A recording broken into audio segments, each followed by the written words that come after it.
공부 모임 시작하겠습니다.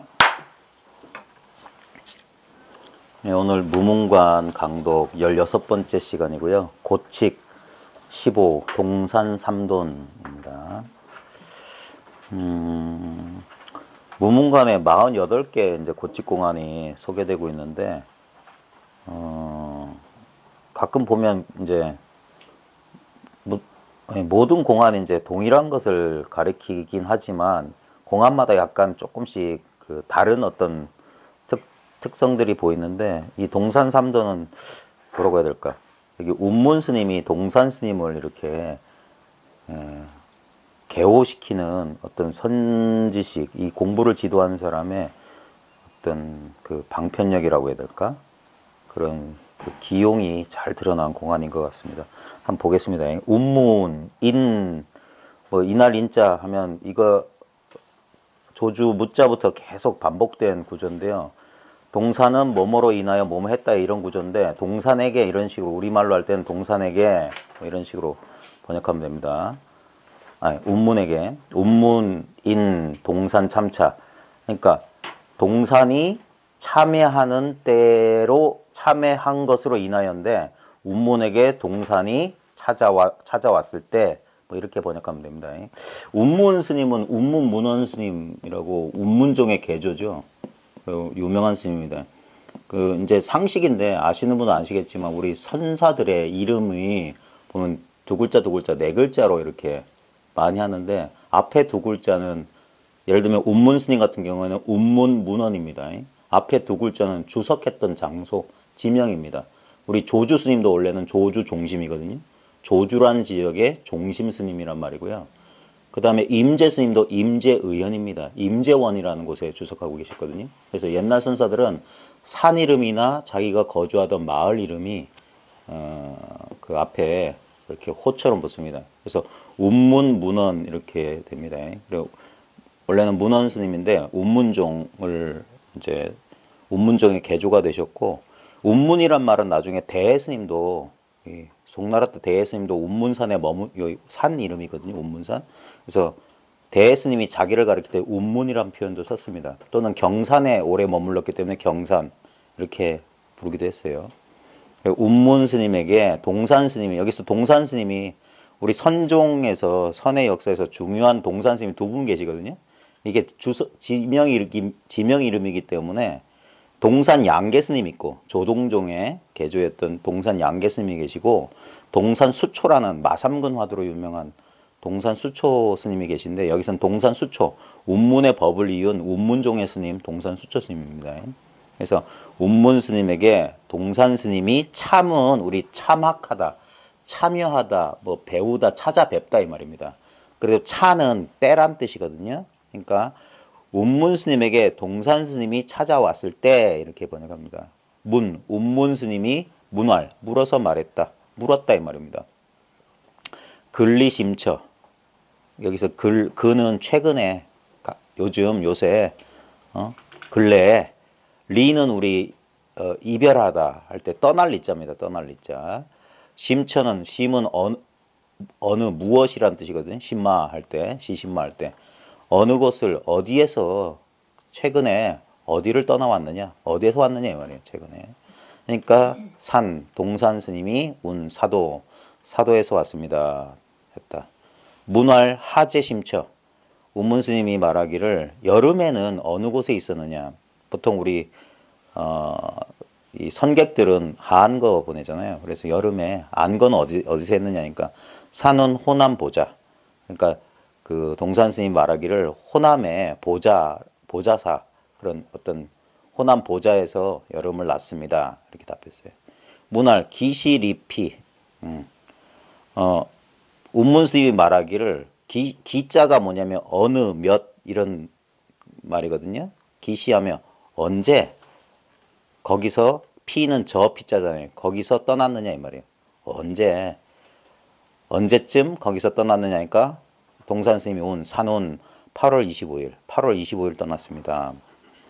자, 그러자 운문 스님 말하기를 방여 삼돈방, 이건 해석이 두 가지로 해석할 수 있습니다. 방자가 이게 노을 방자잖아요. 그래서 여는 너 여자고 삼돈 할 때 돈자는 이게 번이란 뜻입니다. 번. 차례. 세 번. 그래서 여기 원래는 요 방을 원래 한자음은 몽둥이 봉자거든요. 근데 선에서는 이걸 방이라고 읽습니다. 방이라고. 불교식 한자음인데 너에게 세 차례 몽둥이를 놓는다. 이런 말도 되고요. 보통 전통적인 해석은 너를 세 차례 때려야 되는데 그걸 봐준다. 뭐 이런 말입니다. 방이라고 하는 건 그거 놔준다. 봐준다. 어느 뜻이든 상관없습니다. 너 세대 맞아야 되는데 너 세대 맞아야 된다. 이런 말도 되고 너 세대 맞아야 될 걸 내가 봐준다. 이런 말도 됩니다. 이게 이제 첫 번째 이 공안의 첫 번째 이 뭐라고 해야 될까 핵심입니다. 뭔 말이냐면 보죠. 최근에 어디서 왔냐 하니까 사도에서 왔습니다. 여름은 어디서 났느냐 하니까 호남 보좌에서 났습니다. 그리고 언제쯤 거기서 떠났느냐 하니까 8월 25일. 근데 대답 잘했는데 너 세대 맞아야 된다. 또는 세대 때려야 되는데 내가 봐줄게. 이랬거든요. 그 다음이 이제 중요한 겁니다. 산지명, 산지명일. 동산이 지 이르러 명일 다음 날입니다. 밝은 날이 아니라 다음 날을 명일이라고 합니다. 명일. 동산이 다음 날에 이르러 각상 도리어 올라왔다 이 말. 다시 올라와서 도리어 각자거든요. 도리어 올라와서 그러니까 배로 왔다 이 말입니다. 어른이니까 올라와서 문신 우리 신자도 이걸 이 뭐라고 해야 될까 따져 묻는 거예요. 그래서 문신이라면 따져 물었다 이 말입니다.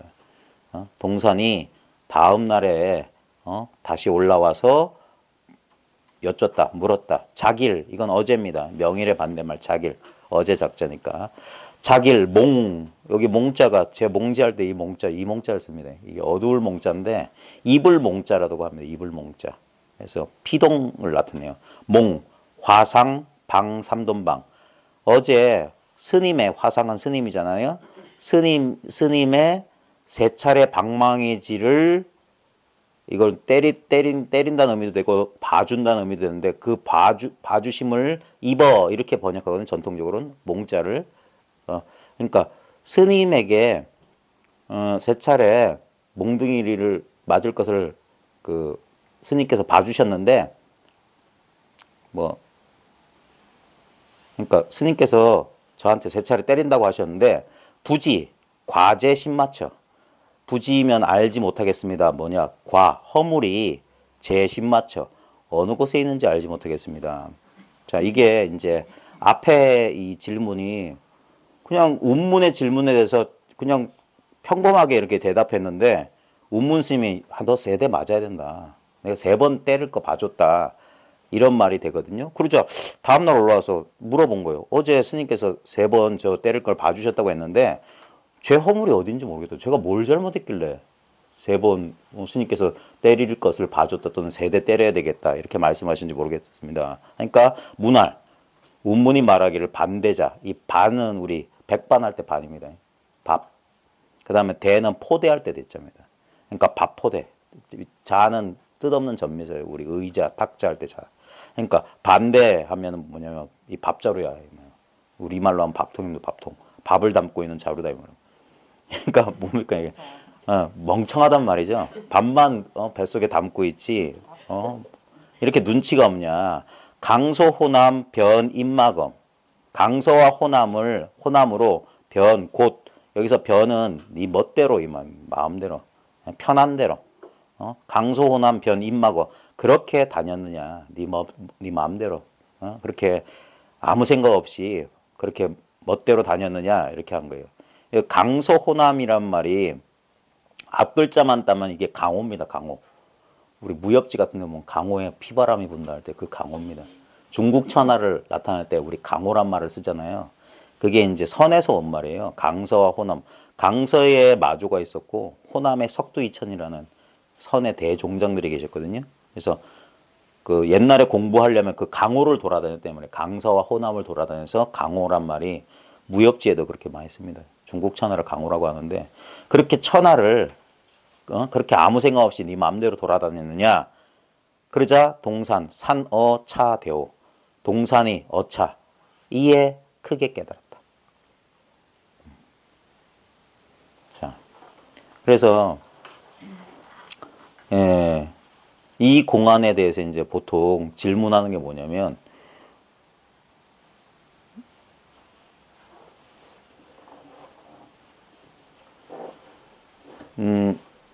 이 공안에서 이제 전통적인 질문은 첫 번째 그 앞에 있잖아요. 이게 이틀 동안 벌어진 이야기인데 앞에 첫날에 동산 스님이 이제 운문 스님 찾아보니까 운문이 물었잖아요.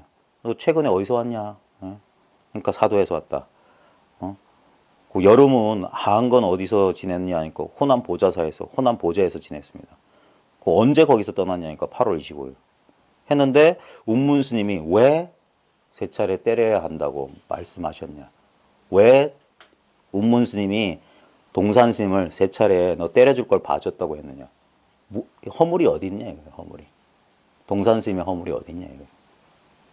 예? 세대가 아니고 30대 맞아. 아니 이게 돈자가 일본에서는 이걸 돈을 20대라고 새겨요. 그래서 3돈이면 60대를 때린다는데 그건 그런 건 중요한 게 아니고 세대든 60대든 그게 중요한 게 아니고 허물이 무슨 잘못을 했길래 맞아야 된다고 말했느냐 이거예요. 무슨 잘못을 한 겁니까? 이것을 뭐라고 갈립니까? 예. 그러면은 제가 한 대 때려야 될 것 봐드리겠습니다. 이게 보면 여기 요 공안 속에 들어가면은 여기엔 뜻이 없어요. 여기 보면 이게 보십시오. 이게 운문 스님이 어떻게 보면은 허물을 지은 거예요. 내가 너 세대 때려줄 걸 봐줬다. 이게 뭐냐면 동산 스님을 위해서 이 운문 스님이 자비로운 방편을 쓰신 거예요. 이게 이제 이 공안은 선지식이 학인을 지도하는 방법을 좀 엿볼 수 있는 건데 뭐냐면 그냥 평범한 대화잖아요. 너 어디서 왔냐? 이거 부산에서 왔는데요. 그 여름은 어디서 지냈는데? 뭐 어디서 뭐 해운대에서 지냈다. 너 지금 언제 여기 왔냐? 그러니까 뭐 4월 며칠로 왔다. 그럼 평범한 대화지 않습니까? 근데 만약에 그래서 그런 거예요. 두 번째 질문이 뭐냐면 만약에 그러면 그렇게 평범하게 말하니까 세대 때릴 걸 봐준다고 했는데 만약 그럼 어떻게 대답해야 되냐? 예를 들면 최근에 어디서 떠나왔냐? 그러면 안 맞을까요? 이렇게 손을 들고 여기는 오는 바도 없고 가는 바도 없습니다. 막 하면서 뭐 그러면 안 맞을까요? 그래도 맞았을 겁니다. 예. 예. 그게 또 하나의 함정이에요. 우리 두 번째 제 프린트 한번 보십시오. 아마 다음 달에 출간될 제 신간에 나오는 일부입니다. 예. 어느 선어록에 있던 건데 금화의 원수자는 강직하면서도 엄격하였기에 총림에서는 그를 더 이상 배울 것이 없는 사람이라고 여겼다. 나중에 혹시 선어록 읽다 보면 포참이란 말이 나올 겁니다. 포참. 포자가 배부를 포자거든요. 포만할 때 포. 그 다음에 참은 참선할 때 참조입니다. 그러니까 참구, 참이 공부하는 거거든요. 공부를 마쳤다를 포참이라고 합니다. 포참. 원문은 포참이에요. 배울 것 없는 사람. 여겼으나 백운에서 등암스님을 뵙고서 비로소 큰일을 마치게 되었다. 그 원수자가 원수자 얘기입니다. 그 원수자. 어떤 승려가 원수자에게 물었다. 어떤 것이 부처입니까? 바로 이 마음의 부처다. 어떤 것이 도입니까? 평상심이 도이다. 어떤 것이 조사가 서쪽에서 오신 뜻입니까? 조주스님이 말씀하셨다. 이 이야기를 들은 자들은 모두 웃었다. 비웃었단 말이에요. 에이 그게 뭐야. 그거 다 아는 얘기잖아 이거예요. 부처가 뭐냐니까 바로 이 마음 즉심시불이다. 어떤 것이 도냐니까 평상심시 도다. 조사 설레이가 뭡니까? 조주스님이 말했다. 이거 전부 옛사람들 했던 말 그냥 따라한 거고 너무 평범하다 이 말이에요. 평범하다. 그 후에 어떤 승려가 물었다. 다시 물었다 이 말이에요. 어떤 것이 부처입니까? 남도는 7이고 북도는 8이다. 어떤 것이 도입니까? 센 불로 참기름을 볶는다. 어떤 것이 조사가 서쪽에서 오신 뜻입니까? 거북이 털이 매우 길다. 이게 보통 우리가 이게 선분답할 때 쓰는 격액구라는 거잖아요. 격액구. 자, 그러니까 이 이야기를 전해 들은 자들은 모두 기뻐했다. 그래놓고 이 기록을 남긴 사람이 뭐라고 하냐면 이처럼 답하, 이 선문답, 답하는 말을 분별해 따지는 일은 자기의 신령스러움만 매몰시킬 뿐 아니라 또한 선배를 저버리는 짓이다. 이거 비판하는 내용이거든요. 이게 여전히 있어요. 그래서 보면 거사님이 갖다 주신 저 책도 제가 한번 훑어봤는데 전부 그냥 평범하게 말하면 마치 그게 아닌 것처럼 여기 보면 보십시오. 이 두 번째 질문이 뭐냐면, 자, 뒤에 너 이 첫 번째 이제 동산스님 쓴 게 뭐냐면, 너 내가 3번은 60대든 3차례든 너 때려야 되는데 내가 한번 봐준다, 또는 너 나한테 한 3대 맞아야 되겠다. 이 말이 뭐냐면 학인으로 하여금 자기를 한번 이렇게 이게 전신, 몸을 돌이킬 수 있도록, 이게 전신구예요. 한번 내가 뭘 잘못했지 하고 이제까지 익숙한 습관대로 그 말하고 행동하고 했던 걸 돌아볼 수 있는 어떤 계기를 준 겁니다. 제가 말했듯이 선에는 허다한 방법이 없어요. 딱 2개밖에 없어요. 죽이고 살리고, 주고 뺏고, 그 다음에 꽉 붙잡아서 꼼짝 못하게 하거나 팍 놔주거나. 지금 이게 뭐냐면 꽉 붙잡은 거예요.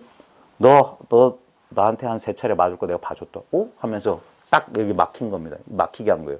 그래서 다음날 동산이, 근데 이런 말에도 인연 없는 사람이라면 그냥 저 늙은이가 하면서 그냥 갔겠죠. 근데 동산이 좀 이상했나 봐요. 그래 다음날 오자마자 어제 화상께서 저한테 삼돈방을 때려야 될 걸 봐준다고 하셨는데 나는 허물이 어딘지 모르겠다.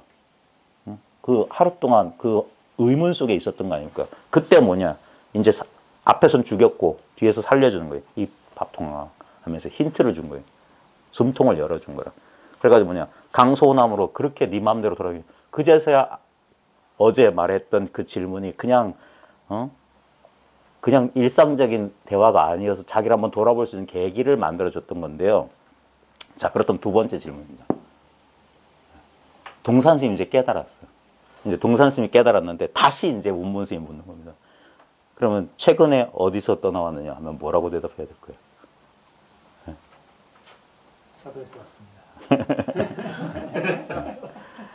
그러니까 우리는, 그러니까 이건 대답을 어떻게 하느냐가 거기에 그 핵심이 있는 게 아니에요. 대답은 뭐 사도에서 왔습니다 했건 아니면 뭐 탁자를 치면서 여기 어디를 오고 간단 말입니까? 온 적도 간 적도 없으면서 마음대로 해도 돼요.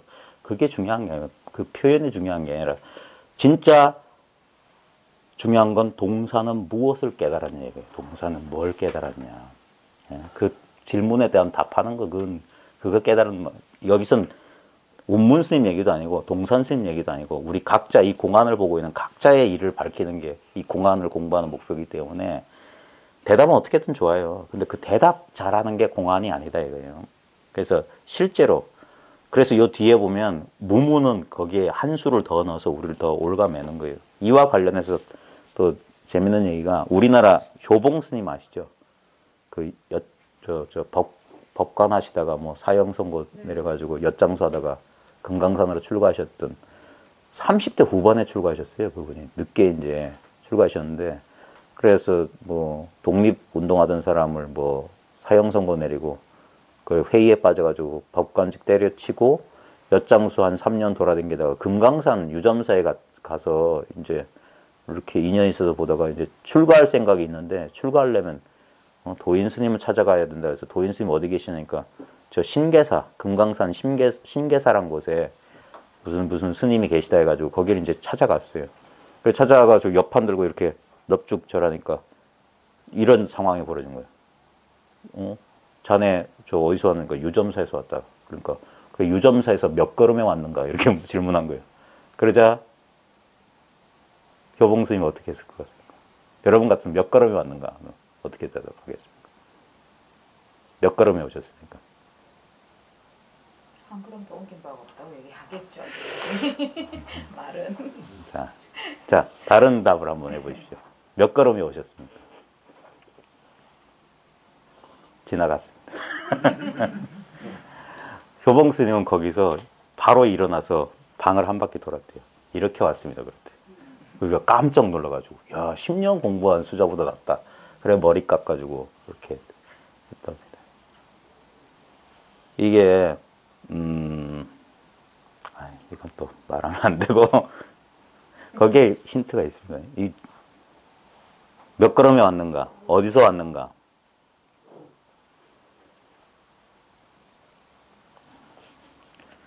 숭산 스님, 제가 힌트만 드릴게요. 각자 공부해 보십시오. 숭산 스님은 약간 우리나라 전통적인 스님하고 법 쓰는 게 약간 달랐거든요. 그분은 좀 좀 뭐라 그럴까. 약간 그래서 우리나라 전통적인 우리나라 가나 선사들 입장에서는 약간 의리선한다고 비판을 받았습니다. 그 숭산 스님 그 돌아가셨을 때 송담 스님 이제 같은 만공 스님 맥에 숭산 스님은 만공 고봉 맥이고 그 다음에 송담 스님은 만공 전강 맥인데 둘이 이제 뭐 숙질이나 사형 사제쯤 돼요. 잘 정확히 모르겠는데 그래서 숭산 스님 돌아갔을 때 송담 스님한테 이미 49제 설법을 부탁을 해놓은 상태였어요. 그래서 송담 스님이 이제 숭산 스님 49제에 가서 이제 법문을 하시면서 그래 그 유명한 얘기를 했습니다. 양머리를 걸어놓고 개고기를 팔았다. 숭산 스님이 미국 사람들을 위해서 그러니까 낮췄다 이거예요 법을. 그래서 개고기 말고 양고기를 달라고 해야 된다. 그러자 막 반발이 막 그랬는데 그 왜 우리나라 전통적인 가나 선사들이 숭산 스님 하냐면 숭산 스님 좀 그 선의 나침반이라는 책을 읽어보시면 잘 알 겁니다. 거기 보면 약간 풀어놨어요. 의리선이에요. 그래서 그때 숭산 스님이 뭐냐면 채상용을 말하거든요. 그래서 그분은 채는 뭐라고 하더라? 뭐 사는 뭐 채는 뭐 사는 산 물으면 그다음 상은 사는 푸르고 뭐 물은 뭔가 뭐 그런 건데 그분이 제일 그걸 뭐냐면 선의 단계를 이렇게 세우신 거예요. 채가 있고 상이 있고 용이 있는데 그분은 용이 최고다 이거 용이 궁극이다. 그 용이 뭐냐면 아까 말했듯이 그러니까 어쩌고 저쩌고 하면 그 일본에서도 그렇게 합니다. 일본에서도 이게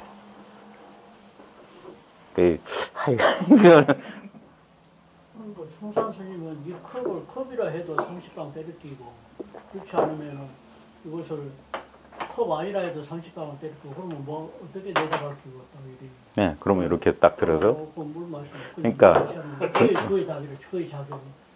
그러니까 이게 숭산 스님이 60년대 일본에 가셔서 홍법원을 읽으시면서 그때 일본 선사들하고 교류가 있었어요.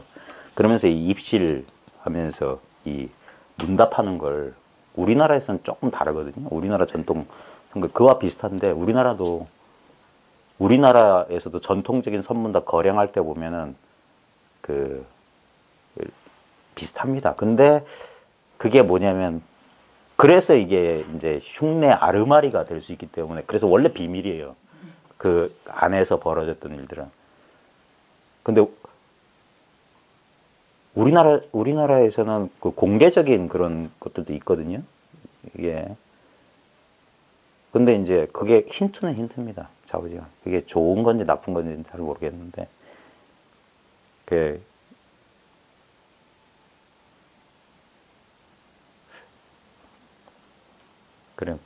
아이고, 이거 참 말로 하기 좀 껄쩍지근합니다. 예. 그래서 여기서 이제 보면은 이제 질문을 한 3개 정도 만들 수 있겠네요. 이렇게 묻는 대로 척척척 답했다 이거. 보십시오. 오히려 그런 거 있잖아요. 그 준비해가지고 온 사람들 있잖아요. 거량을 선문답을 할 걸 작정하고 온 사람들이 있습니다. 근데 그냥 평범하게 물었는데 갑자기 막 무조건 주먹부터 내민다거나 그것도 또한 그래서 그것도 맞아야 되는 거예요. 네? 꼭 그럴 필요가 없어요. 네? 보면 최근에 어딜 떠나느냐. 물론 법의 입장에서 보면 여긴 떠나고 안 떠나고 없지. 그렇다고 해서 꼭 그렇게만 답해야 되느냐? 아닙니다. 그냥 사도에서 왔습니다. 깨닫고 나서도 별 수 없어요. 네? 어떻게 답해도 그게 중요한 게 아니라 실제로 중요한 건 뭐냐면 자기 내면의 일이지. 꼭 답을 어떻게 기묘하게 아까 이런 것처럼 꼭 말을 만들어내야 되냐 이거 말을 만들어야 되냐. 그래서 제가 배운 그쪽 공부처에서는 이런 격액구 같은 오히려 그런 거 쓰는 것을 좀 그게 머리 쓴 거다. 이미 한 생각 굴린 거기 때문에 차라리 그냥 평범한 일상화가 더 낫다. 아니면 아까 말했듯이 진짜 예전에 제가 말씀드렸는데 분상거사님이 이런 거 가끔 시험을 보셨어요. 백지를 나눠주고 어떤 질문에 답을 써내라. 그래가지고 지금 돌아가셨을 텐데 같이 공부했던 아주 노 거사님 계셨는데 그분 지금도 기억나는 거예요. 답을 제출할 때 그냥 이렇게 하다가 한 바퀴 뺑 돌아 휙 돌더니 탁 내고 어떤 사람은 동그라미 딱 그려서 내고. 예. 근데 그 답에 있는 게 아닙니다. 그 어떤 답은 맞고 어떤 답은 틀리고 그게 뭐냐 또 다른 분별에 떨어지는 거예요. 그래서 그래 이렇게 평범하게 말했으니까 이게 조심해야 되는 게 법이란 게 따로 있으면 안 됩니다. 사도에서 왔습니다. 이거지 뭐가 있겠습니까? 물론 이 사람이 진짜 깜깜해가지고 그냥 묻는 대로 그냥 그걸 일깨워주기 위해서 한 번 이렇게 딱 꼼짝 못하게 이제 한 번 죽인 거죠. 한 번 죽였다 살렸다 이게 작용인데 이게 모든 사람이 이렇게 안 됩니다. 이게. 어떤 사람은 인연이 닿아서 그렇게 한번 이렇게 그런 방편에 이렇게 스스로 개화할 수 있겠지만 다 그런 건 아니에요. 자, 무문의 그 평창을 한번 보겠습니다. 무물왈 운문 당시 변여 본분초려 운문이 바로 그 당시에 동산이 와서 참차 물었을 때 곧장 여는 줄여자입니다. 본분초려 본분의 초려 초려라고 하는 것은 우리 풀 있잖아요. 소들 그 꼴 같은 거. 본분 초려는 뭐냐면 우리 저 뒤에 제가 해놨는데 학인을 본래 모습으로 되돌아가기 위해서 선승이 주는 적절한 교훈이나 지도 가르침을 말하는 거예요. 가르침. 만약에 당시에 운문이 곧장 변여 곧장 본분의 초려 본분의 가르침을 줬다면 본분의 가르침이 뭐냐면 바로 직접적인 이것을 바로 일러줬다면 이 말입니다. 이건 사역동사입니다. 동산으로 하여금 이 말입니다. 별유 생기일로 한 줄기 살 길이 따로 있게 하여 이 말입니다. 동산으로 하여금 한 줄기 살아날 길을 살 기회를 따로 가지게 하여서 가문이 불치 적요. 그 집안이 그 불치 이르지 않았을 것이다. 어디 적요 쓸쓸함에 이르지 않았을 거다. 이거에 대해서 전통적으로 뭐냐면 운문종이 오래 못 갔다 뭐 이런 얘기를 하는 건데 이건 제가 봤을 땐 그런 것 같진 않고요. 마치 운문 스님이 바로 그때 최근에 어디서 왔느냐 할 때 사도에 왔습니다 했을 때 바로 한 방 때렸어야 됐다 이 말이에요. 바로 곧장 가르침을 줘가지고 동산으로 하여금 따로 살 길을 마련해 줬으면 그 집안이 그 운문 동산 집안이 쓸쓸하지 않았을 거다. 더 이제 번성했을 거다. 마치 운문 스님을 약간 비판 까는 것 같은데 이건 까는 거 아닙니다. 오히려 운문 스님을 칭찬하는 듯한 그런 말입니다. 우리 벽암록이다 이런 데 보면 반드시 어떤 선승을 막 비판해요. 근데 그게 그 역설적인 방법입니다. 이게 억눌러서 드높인다라는 그런 선의 표현 방법이 있거든요. 그래서 지금 운문이 그때 왜 이렇게 시간을 질릴 거냐 바로 곧장 본분 초여를 줬어야지 하는 것은 겉으로 보면 비판하는 것처럼 보이지만 이렇게 운문 스님을 이렇게 떠받드는 것이면서 동시에 뭐냐면 이 공안을 공부한 사람들한테 힌트를 주는 거예요. 바로 곧장 거기서 이것을 알았으면 이것을 제시했으면 동산이 따로 한 줄기 살길을 얻어서 쓸쓸하지 않았을 거다. 더 선문이 번창했을 거다. 그런 식으로 말한 겁니다. 이랴 제12 해리 여기 착도 이거 끊어 읽어야 됩니다. 이거 내가 끊었는데 왜 이게 그대로 돼 있지? 이랴 제12 해리 하룻밤을 시비의 바닷속에 있다가 하룻밤 동안 시비는 뭐냐면 이게 분별이잖아요. 분별의 바닷속에 떨어졌다 이 말이에요. 내가 뭘 잘못했지? 동산 스님으로 하여금 하룻밤 동안 옳고 그름의 바닷속에 두었다가 착도 직대 천명 착도 이거 한글 번역을 봐야지 헷갈리네. 잠시 보겠습니다.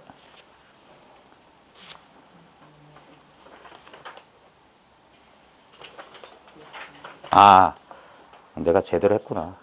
이랴 제12 해리 착도가 뭐냐면 여기 착자가 뭐라고 돼? 떨어뜨리다. 예, 넘어뜨리다. 하룻밤 동안 시비의 바닷속에 거꾸로 넘어뜨렸다가 착도란 말이 넘어뜨리다 이 말입니다. 그래서 하룻밤 동안 시비의 분별의 바닷속에 거꾸로 뜨렸다가 거꾸러져 있다가 직대 곧장 기다려 이 말입니다. 직대 천명 날이 밝기를 곧장 기다려 제래 다시 와서 우여 타주파 다시 오니 그에게 주파는 주석을 내리다 이 말이에요. 설명해서 그 파하다 이 말은 그 자세히 이제 설명해 주다 이 말, 그러니까 힌트를 줬다 이 말입니다. 그래서 하루 동안 시비의 바닷속에 거꾸로 들었다가 날이 밝기를 다시 오니까 그에게 설명을 해줘서 동산이 직하에 곧장 깨달았다 오고했다. 동산이 곧장 깨달았으나 미시성조다. 그까지 같이 연결됩니다. 미시성조, 미자는 아직 아니다 이 말이에요. 아직 성조는 아니다 이 말이에요. 성조는 뭐냐면 이걸 예스님들은 그 성 많은 놈이라고 그러죠. 성미 급한 놈. 이 조자가 건조, 말을 조자거든요. 성품 성자. 그래서 이 성미가 급한 놈은 아니다. 뭐냐면 아직 여유가 많은 놈이다 이 말이에요. 또는 이게 영리하진 못하다 이런 뜻입니다. 성미 급한 사람이라면 당장 거기서 너 30방 때릴 걸 봐준다 했어요. 바로 물었어야지. 아니 제가 뭘 잘못했길래 바로 물었어야지. 왜 하룻밤 동안 시비의 바닷속에 거꾸로져 있다가 다음날 기다려서 와서 그랬냐. 그때 곧장 그때 깨달았지만 아직 이 영리한 놈은 아니다. 예, 이건 평이면서 일종의 힌트입니다. 실제로 이제 그 세 번째 전통적인 질문에서 도대체 동산의 허물이 어디 있느냐. 그 다음 두 번째 질문이 동산이 거기서 크게 깨달았더니 도대체 무엇을 깨달았냐. 동산이 깨달은 게 뭐냐. 이게 제일 중요한 거거든요. 그 다음에 만약에 동산이 깨달았으면 질문에 어떻게 다시 답할 수 있느냐. 이런 식으로 물어볼 수가 있는데 실제로는 어떤 공안이든 제일 중요한 게 뭐냐면 도대체 이것이 무엇이냐 이거예요. 지금 공안에서 묻고자 하는 게 말로 설명하려니까 여러 개의 질문이 있는 것 같지만 실제로 이 공안의 낙처는 딱 한 군데입니다. 예? 제가 처음에 어째서 잘 대답했는데 무슨 동산에게 무슨 허물이 있단 말인가? 무엇이 허물입니까? 이것 또한 속이는 말이거든요. 사람들 하여금 그러면 제일 무서운 말이 이거예요. 의문사예요. 의문사. 왜? 어째서? 어떻게? 무엇이? 이러면 거기에 우리는 마치 대답을 해야 될. 그래서 말이 나와요.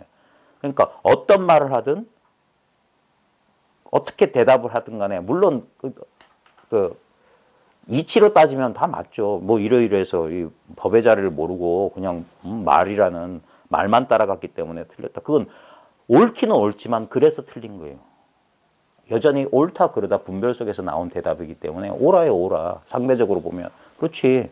이 자리에는 오감이 없고 그 다음에 여름이든 봄이든 여름이든 맨날 이 자리에 있다. 또는 거기 언제 떠나기 언제 떠난 적이 없지. 늘 언제나 지금이다. 그런 식으로 답할 수 있어요. 근데 옳기는 옳지만 그래서 틀리다. 그거를 명심하셔야 됩니다. 우리는 여전히 이 공안 문답하다 보면 옳다 그러다 시비 속에 또 떨어질 수가 있거든요. 거기에 있는 거 아닙니다. 그게 의리선이에요. 따지는 거예요. 이게 아니라 실제로는 뭐냐면 이것이 무엇이냐가 분명하면 물론 거기서 차별을 쓰죠. 이렇게 해도 답할 수 지금 어떻게 보면은 만약에 동산이 여기서 동산이 까막눈이기 때문에 운문이 널 한 세대 60대 또는 세 차례 때릴 걸 봐줬다 했을 때 오히려 그런 말 했으면 이 동산이 법을 하는 사람 씩 웃었을 거예요. 씩 웃었을 거예요. 스님이 나한테 속았다 이거예요. 일부러 그런 사람이 있어요. 일부러 법거량을 질문을 했는데도 그냥 막 평범한 일상어로 대답해요. 그러면 이제 또 다그쳐 물으면 이제 속는 거예요. 그런 짓을 그런 짓이라면 안 되지. 그런 걸 제일 잘하는 분이 지혜 제일이라고 했던 정강 스님이에요. 용성 스님 속여 먹은 얘기. 어떤 것이 제일 꾸냐? 그러니까 예? 그러니까 어떤 것이 제일 꾸냐? 예. 하니까 영신아. 그러니까 예. 하니까 이것이 제일 꾸. 제일 꾸를 뭐 맞췄느니까 하하하. 나중에서 영성 스님 어떤 것이 제일 그냥 예? 벌써 속여 먹었대요. 속여 먹었다. 그러니까 이 묻는 사람도 그러니까 원래는 이 공간에 있어서 묻는 사람이 방망이를 쥐고 들어가는 거예요. 자기가 입을 여는 순간 허물이 되는 거니까. 자기가 분별하지 않으면 어떻게 물으려면 분별하는 거예요. 예? 그래서 이게 이 공안 이걸 이제 이렇게 스토리가 있고 복잡한 공안을 공부하다 보면은 자기도 모르게 분별 속에 이렇게 빠지는데 그때 제일 좋은 건 뭐냐면 툭 털어버리고 그 자기가 자기 공부 경계 자기가 밝힌 거기에 이제 거기서 이제 나오는 그 인연 따라 나오는 것을 이렇게 즉각 그래서 중산님 같은 용을 이제 그렇게 강조했던 거고 실제로 저희 훈상과사님도 맨날 작용뿐이다 그랬어요. 작용뿐이다.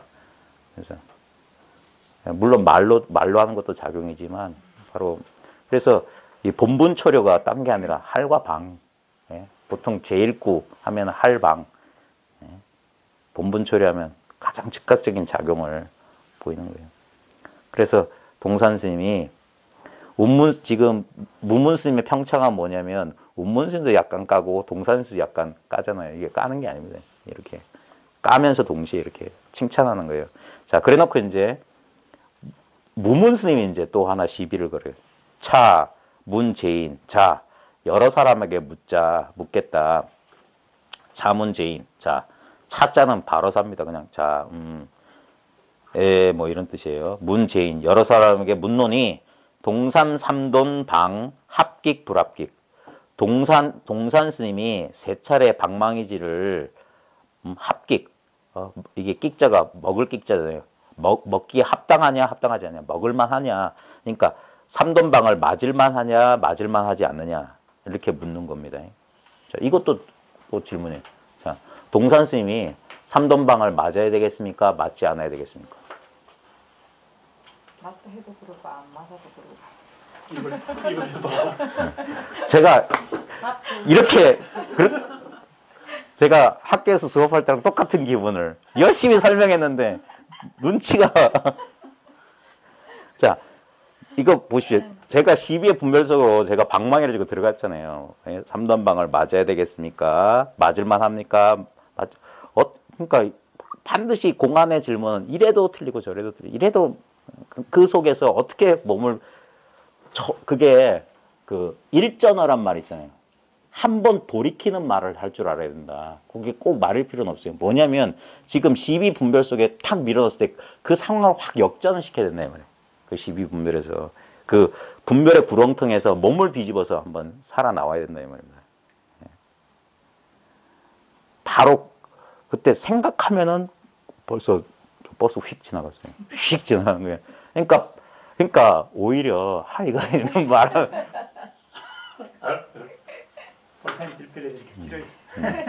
그건 너무 늦었어요. 그 순간을 놓치면 이게 타이밍입니다. 타이밍. 바로 그 순간에.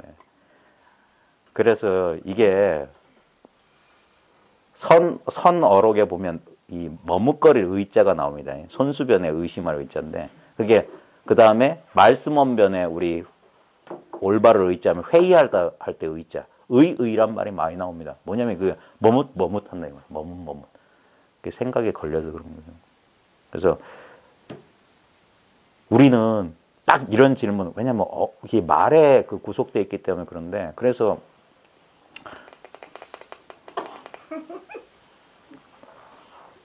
왜냐면 이게 잘못 말하면 큰일 나는 겁니다. 큰일 납니다. 근데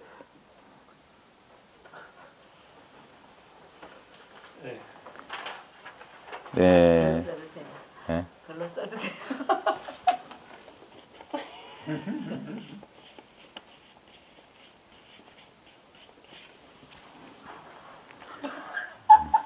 그게 제일 확실한 거예요. 그러니까 우리는 생각에 걸려서 멈칫 하는데 보면 보십시오.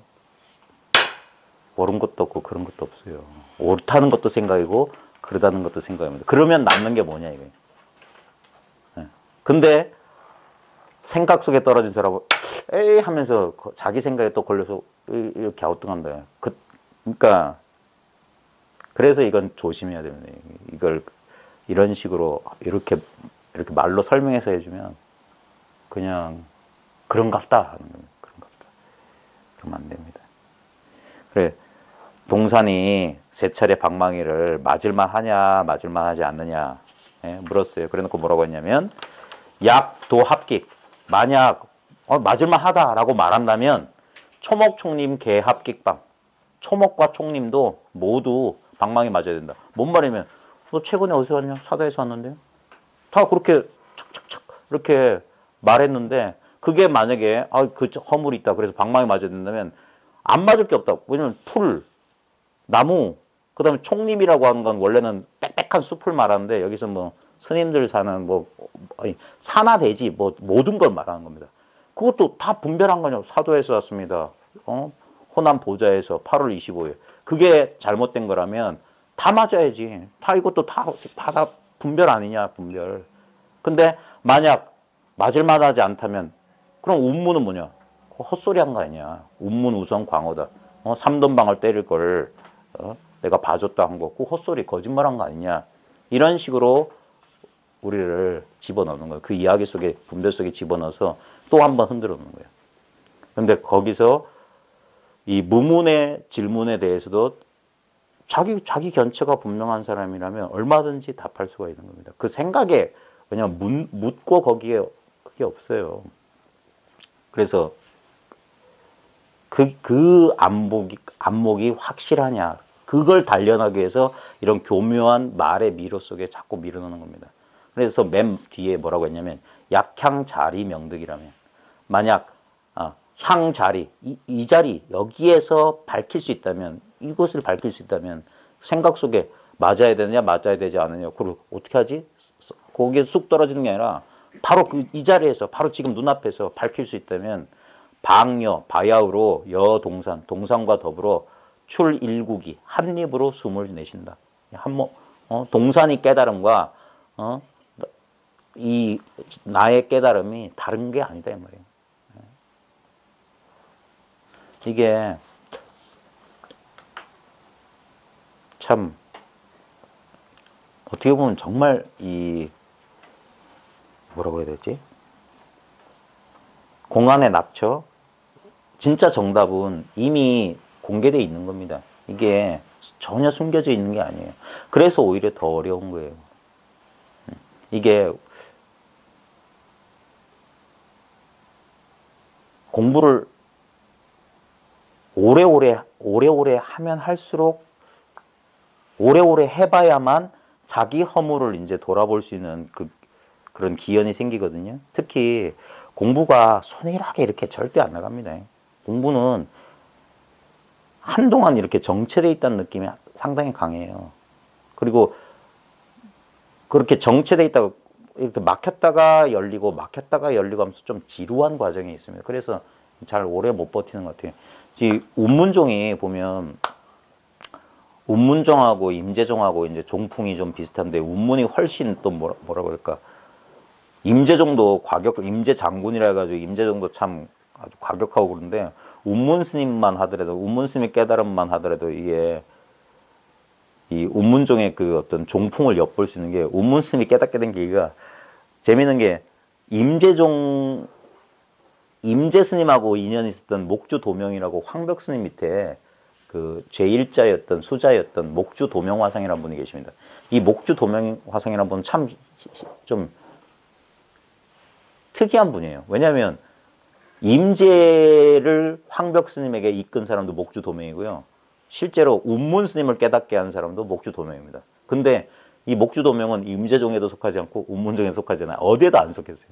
참 특이하신 분인데 조주 스님 같은 분이셨던 것 같은데 운문 스님이 이 눈이 어두웠을 때 이 목주 스님의 명성을 듣고 찾아왔어요. 근데 이 옛 선사들이 대부분 그랬듯이 설명이 없어. 그래서 운문이 찾아와서 이제 그 암자에 찾아와서 이제 저 뭐 객승 인사드립니다 하면 쓱 하도 바로 문을 닫아버려요. 그리고 가르침을 받으러 왔는데 탁 보더니 탁 닫아버리니까 또 똑똑똑 객승 하니까 또 해도 탁 닫아버려. 그래 자꾸 그러니까 이거 안 되겠다 해가지고 응?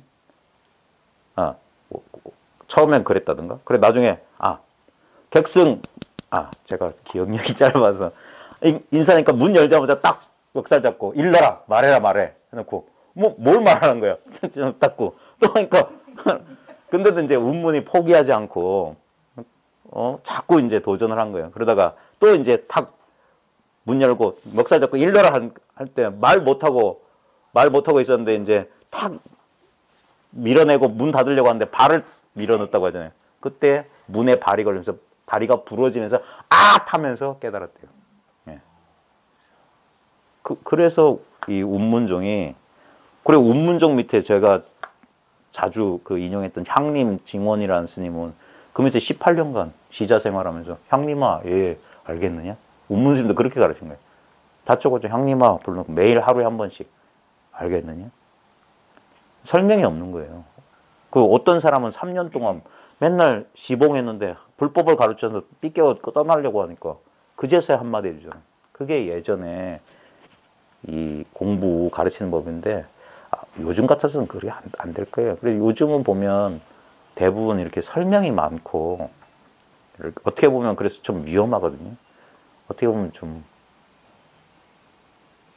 아르마리의 잔재가 많이 남아있다. 그래서 참 그 공부를 하는 와중에 딴 거 필요 없습니다. 자기가 일상생활에서 경계를 대할 때 그때 공부는 이 공안보다 더 무시무시하다니까요. 일상생활의 경계라고 하는 것은. 네? 스님 그래도 향림 스님은 자기 이름을 부를 때 왜 자꾸 내 이름을 부르지라는 생각을 18년을 했을 거 아닙니까? 그러니까 그러면서 깨달았겠죠. 예. 그렇죠.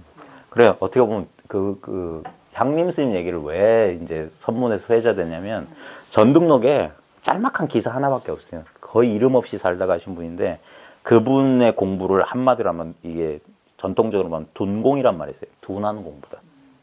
근데 옛부터 이 둔한 공부, 영리한 공부보다 둔한 공부를 이렇게 높이 샀어요.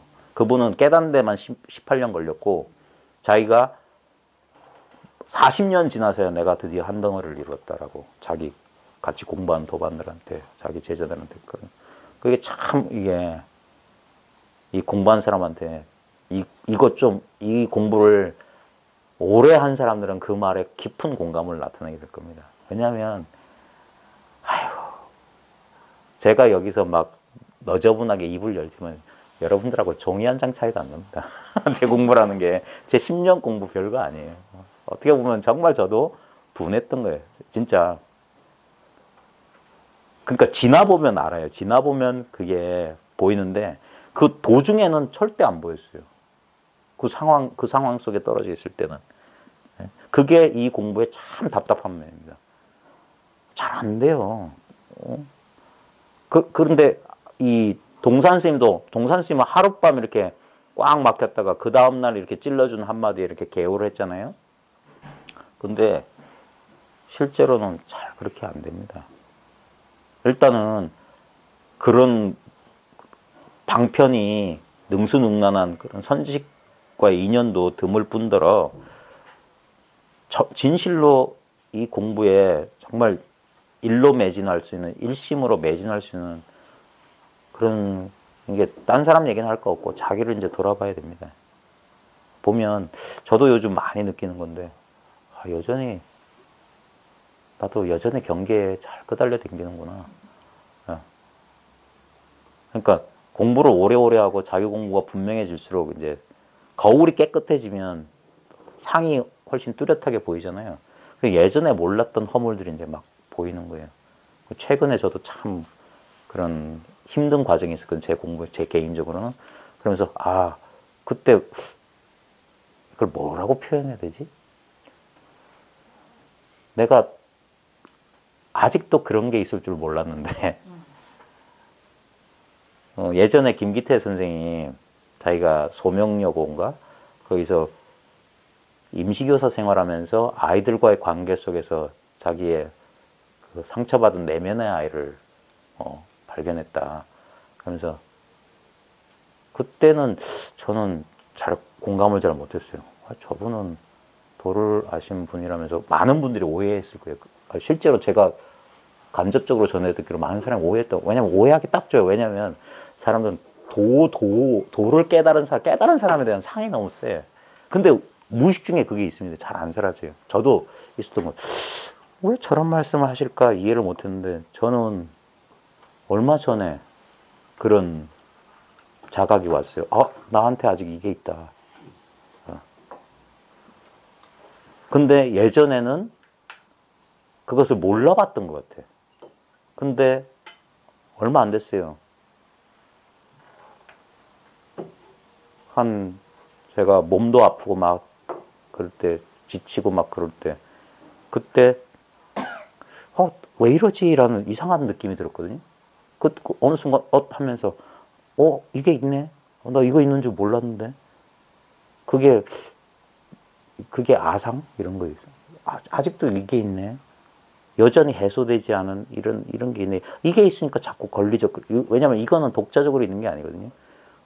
뭐냐면 우리는 어떤 일상생활의 경계에서 부딪히는 어떤 감정적인 어떤 그런 불만족, 괴로움, 뭐 그런 거, 부정적인 그런 거 있잖아요. 그런 것들을 하나의 대상인 줄 아는데 그게 하나의 대상이 아닙니다.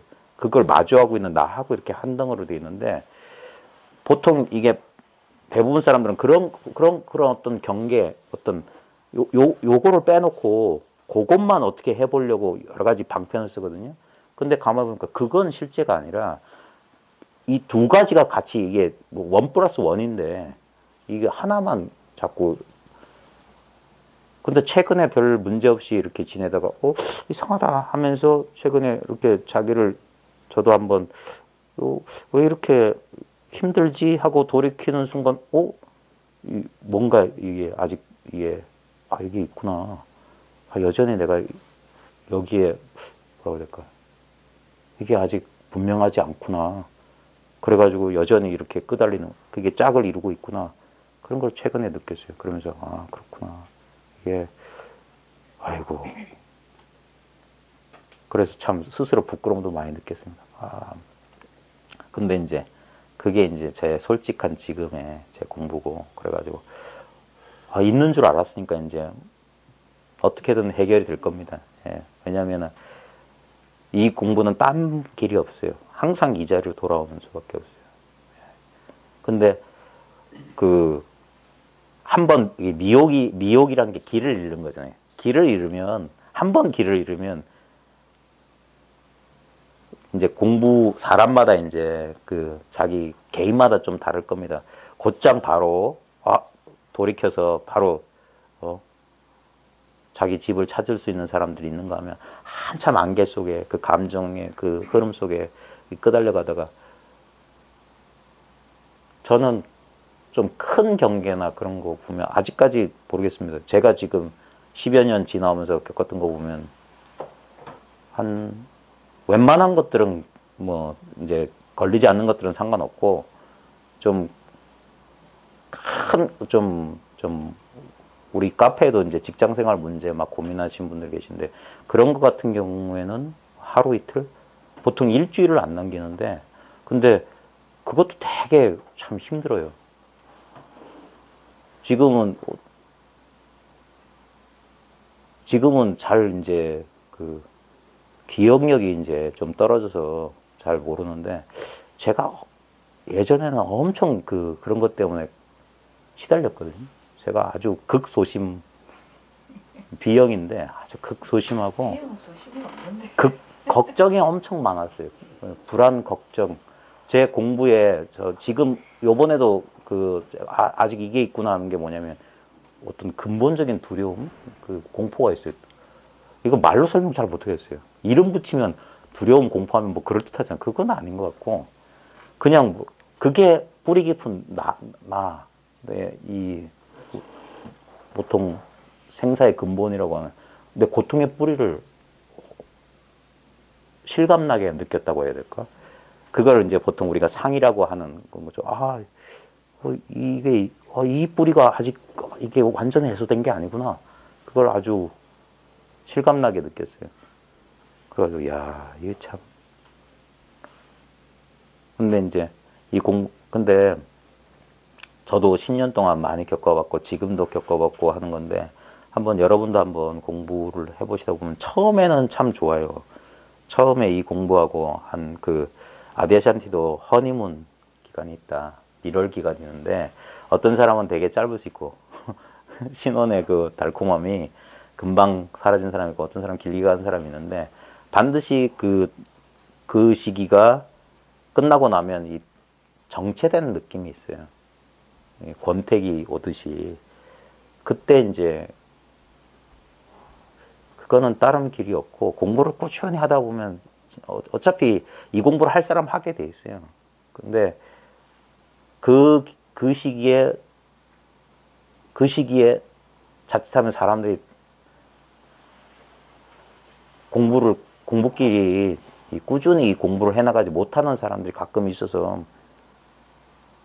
근데 이제 적어도 한 10년 지나 보면 여전히 뭔가 자기 공부에 부족한 면이 있더라도 거기서 흔들리지 않을 수 있는 그건 있거든요. 왜냐하면 10년쯤 지나면 이것은 돌이킬 수는 없어요. 다시 돌아갈 수는 없어요. 이 사실이 10년 지나면 이거는 거부할 수가 없어요. 그럼에도 불구하고 여전히 저항하고 있는 나를 이제 보게 될 때 그때 좀 고통스럽죠. 왜냐하면 사라진 줄 알았는데. 그때 좌절감 많이 느끼는 그러니까 공부하는 사람이 그게 힘든 거예요. 근데 그러니까 그게 일종의 역경계인데 그때 그걸 퉁치면 안 됩니다. 예. 퉁쳐가지고 어떻게 해소하려고. 그게 뭐냐면 진실성과 성실성의 공부는. 왜냐면 이거밖에 없어요. 죽을 때 대신 남이 나 대신 안 죽어줍니다. 예. 그때 진짜 의지할 만한 것이라고 우리 이 분별된 자아상이라고 하는 것은 영원히 사라지지 않을 겁니다. 예. 마치 암 환자가 암과 더불어 이렇게 삶을 살아가듯이 이 고통의 뿌리를 이건 없앨 수가 없어요. 그걸 없앨 수 있다고 생각하는 게 가능하지 않은 비현실적인 것을 현실적으로 믿는 거예요. 마술적 사고방식이에요. 그건 어린애 같은 사고방식이에요. 근데 많은 사람들이 특히 돛 닦는 사람들이 저도 그랬고 여전히 조금 남아있던 게 뭐냐면 이렇게 되면 완전히 사라질 거다. 그게 또 하나의 편견이고요. 그런 거 아닙니다. 그건 석가모니가 잘 증명하고 있습니다. 석가모니 초기경제도 보면 마라의 잦은 방문이 있어요. 그때 아나는 그 마라를 이렇게 쫓아내려고 하는데 석가모니 그러지 마라. 와서 차를 대접한다. 차를 마라와 함께 그 친구 그게 일종의 뭐라고 그러죠. 자기한테 관대해지는 거. 요즘 뭐 초기 불교하면 자해 뭐 이런 게 자해. 근데 확실히 그런 면이 있는 것 같아요. 어떤 초창기에 이 사실을 밝히기 위해서 아주 어떤 뭐라고 해야 이게 지성적인 면이라면 어떤 그 메마른 지혜의 측면이라면 나중에 이 공부길을 꾸준히 가다 보면 이제 조금 물기가 촉촉한 이 감성, 자비의 면이 나와야 되지 않을까. 그래서 요즘은 한 일주일 동안 많이 울었습니다. 그냥 뭐 그런 게 아니라 요즘 그 신문 같은 거 보다 보면 뭐 시리아 내전이나 그런 거 보면 너무 가슴이 아파요.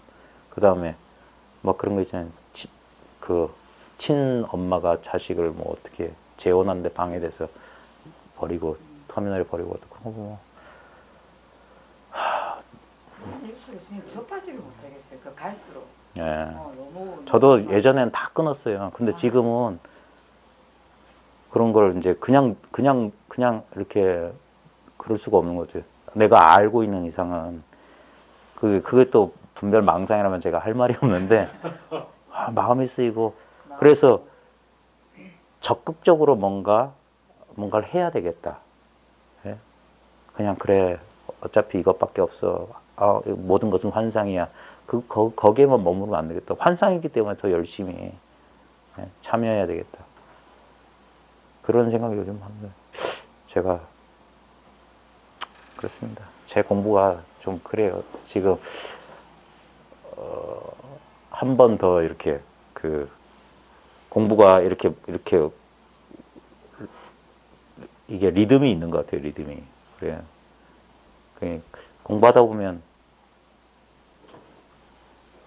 여러분도 아마 자기 나름대로의 그런, 그러니까 그걸 말로 잘 설명 못 하겠습니다. 왜냐면 저도 이제 저도 같이 이제 공부길을 가는 측면인데 잘하고 뭐 별 수 있겠습니까? 그래서 근데 이제 명심해야 될 것은 바로 그 순간에 정신 차릴 수 있는 건 뭐냐면 내 눈앞에 있는 이 사실, 바로 여기에서 밝힐 수 있다면 향, 자리, 명득, 이 안목을 잃어버리면 안 됩니다. 근데 제가 한 초창기에는 이게 선명하지 않았어요. 여전히 뭔가 그러니까 생각이라는 어떤 이 걸음망, 그게 있었어요. 그 중간이 있었는데 한 10년 지나니까 중간이 사라지는 거예요. 예. 중간이 사라지고 그냥 이건 직접적인 거고 생각할 필요도 없고, 그리고 특별한 게 아니다라는 강한 그러니까 있는 그대로 나 자신이고, 이거는 그 사실이 분명해졌는데 그럼에도 불구하고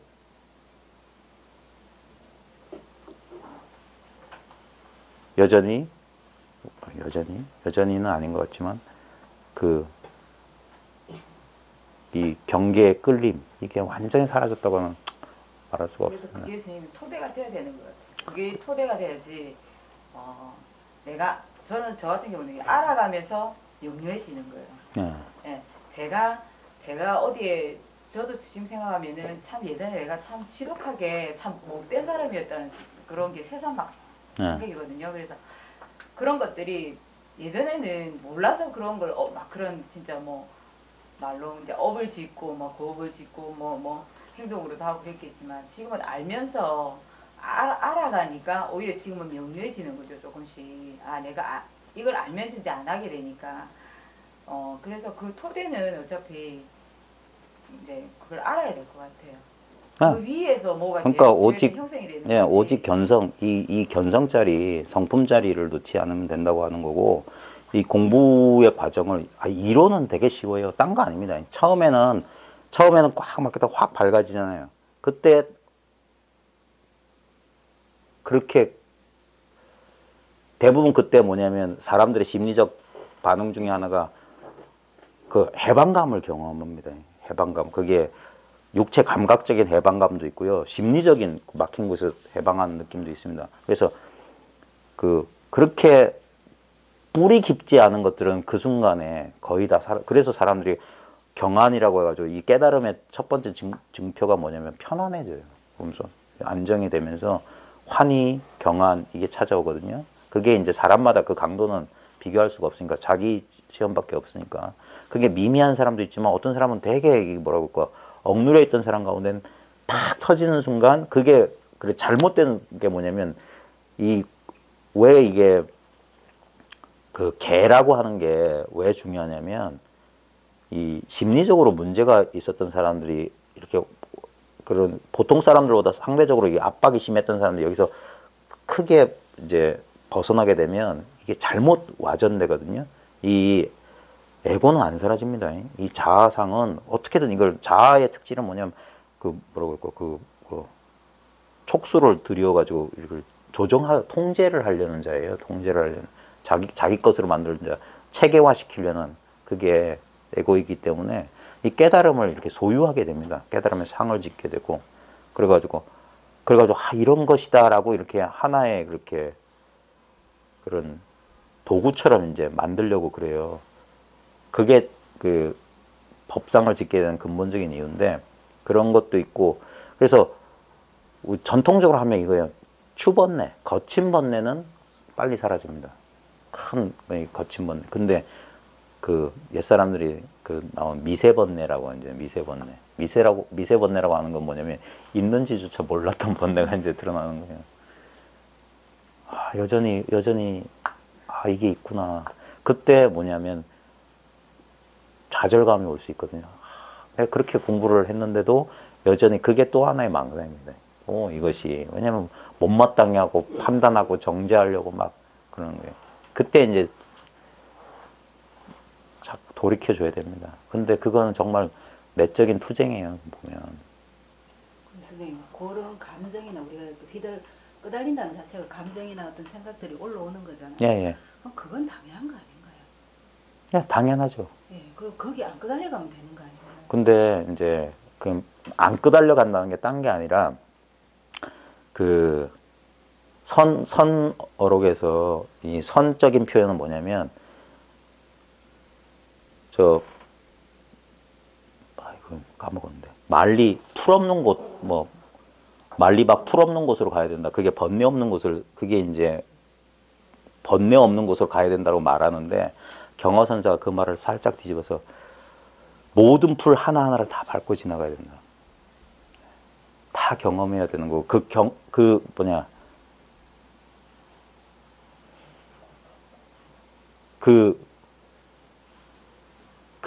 감정을 뭐라고 해요? 감정을 해소하는 방법은 뭐냐면 제일 대표적인 레리비예요. 냅두는 거. 제일 이 공부의 힘이 어디서 나오냐면 바로 직면할 수 있는 거거든요. 예전엔 회피했던 거예요. 가장 우리 현대인들이 가장 많이 쓰는 게 회피잖아요. 회피. 주의를 딴 데 돌리는 거예요. 맨날 스마트폰 들여다보고 그다음에 TV 그다음에 어떤 취미, 오락 여기에 빠지는 거 뭐냐 회피하는 거죠. 회피. 근데 이제 공부를 하다 보면 이제 그런 것에 대한 그 집착도 저도 영화 되게 좋아했거든요. 영화 보는 순간 좀 있잖아요. 재밌는 영화 속에 그 드라마 같은데. 예. 그런데 빠져서 그 망각하고 회피하는 건데 그게 아니라 그 모든 감정을 다 허용해서 지금 경험해야 되는 거예요. 그게 모든 풀급 하나하나 다 밟고 지나가란 말이 그거거든. 그게 공부길이다. 우리는 깨달음을 얻게 되면 가장 그 어린애 같은 생각, 마법적 사고가 뭐냐면 팍 하는 순간 다 해결될 거다. 도깨비 엉망이처럼. 그런 것 같아요. 제 공부가 모자랐거나. 근데 저는 안 그런 것 같아. 예. 그러니까 항상 이거는 비교하는 건 항상 있지도 않은 과거 얘기를 하는 건데, 근데 분별 망상을 잠시 부리자면 분명히 예전에 이 일을 몰랐을 때하고 이 일을 알았을 때하고는 진짜 천지가 인격은 차이가 있었어요. 근데 이 일을 알고 또 10년이 지나다 보니까 이게 이제 어떻게 보면 또 이렇게 뭐라고 해야 될까? 매너리즘 내지는 공부가 정체에 빠지고 있다가 이 정체에 빠진 공부를 자각하게 되는 게 뭐냐면 이런 번뇌들이 일어날 때 그때 또 여기 머무르려고 했던 내가 또다시 정신 차리게 되는. 그래서 공부한 사람들한테는 역경계나 이런 것들이 우리 어떻게 보면 이것 때문에 공부를 하게 되는 거죠. 공부를 시켜주는 또 좋은 인연이 되는 거죠. 그런 식으로 공부를 나갑니다. 그래서 아직까지 저도 여전히 그렇습니다. 자, 개성을 보죠. 자, 선생님, 예. 제가 조금 전에 했던 생각인데 이 공부를 굳이 안 하는 사람 중에도 이렇게 사회를 위해서 헌신한다거나 봉사하면서 그 속에서 행복을 찾으면서 사는 사람들이 많잖아요. 네. 그럼 그렇게 살면 굳이 이 공부를 안 해도 괜찮은 겁니까? 예. 아니, 그러지 말고 본인이 선택하세요. 본인은 그럴 수 있으면 하십시오. 저는 모르겠어요. 왜냐면 저는 그 사람이 아니기 때문에. 저는 이 공부를 해야만 할 것 같아요. 제 입장에서는. 그러니까 그게 항상 어떤 상태를 이렇게 따로 두고 얘기하는 건데 아닙니다. 오직 자기 눈앞에 이것만 유일한 현실입니다. 다른 나머지는 전부 내 마음이 그리는 스토리에 불과해요. 소설이에요, 소설.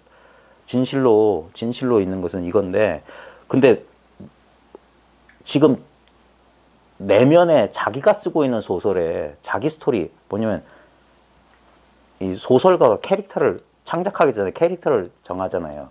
그게 아상이거든요.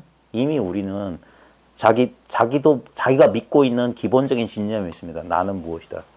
그게 우리는 객관화돼서 언어화돼서 자각을 못해서 그런데 그게 너무 익숙해가지고 그게 동일시거든요. 우리 정체성이란 건 딴 게 아니라 자기가 설정한 캐릭터를 믿어버린 거예요. 그걸 나라고 믿는 거예요.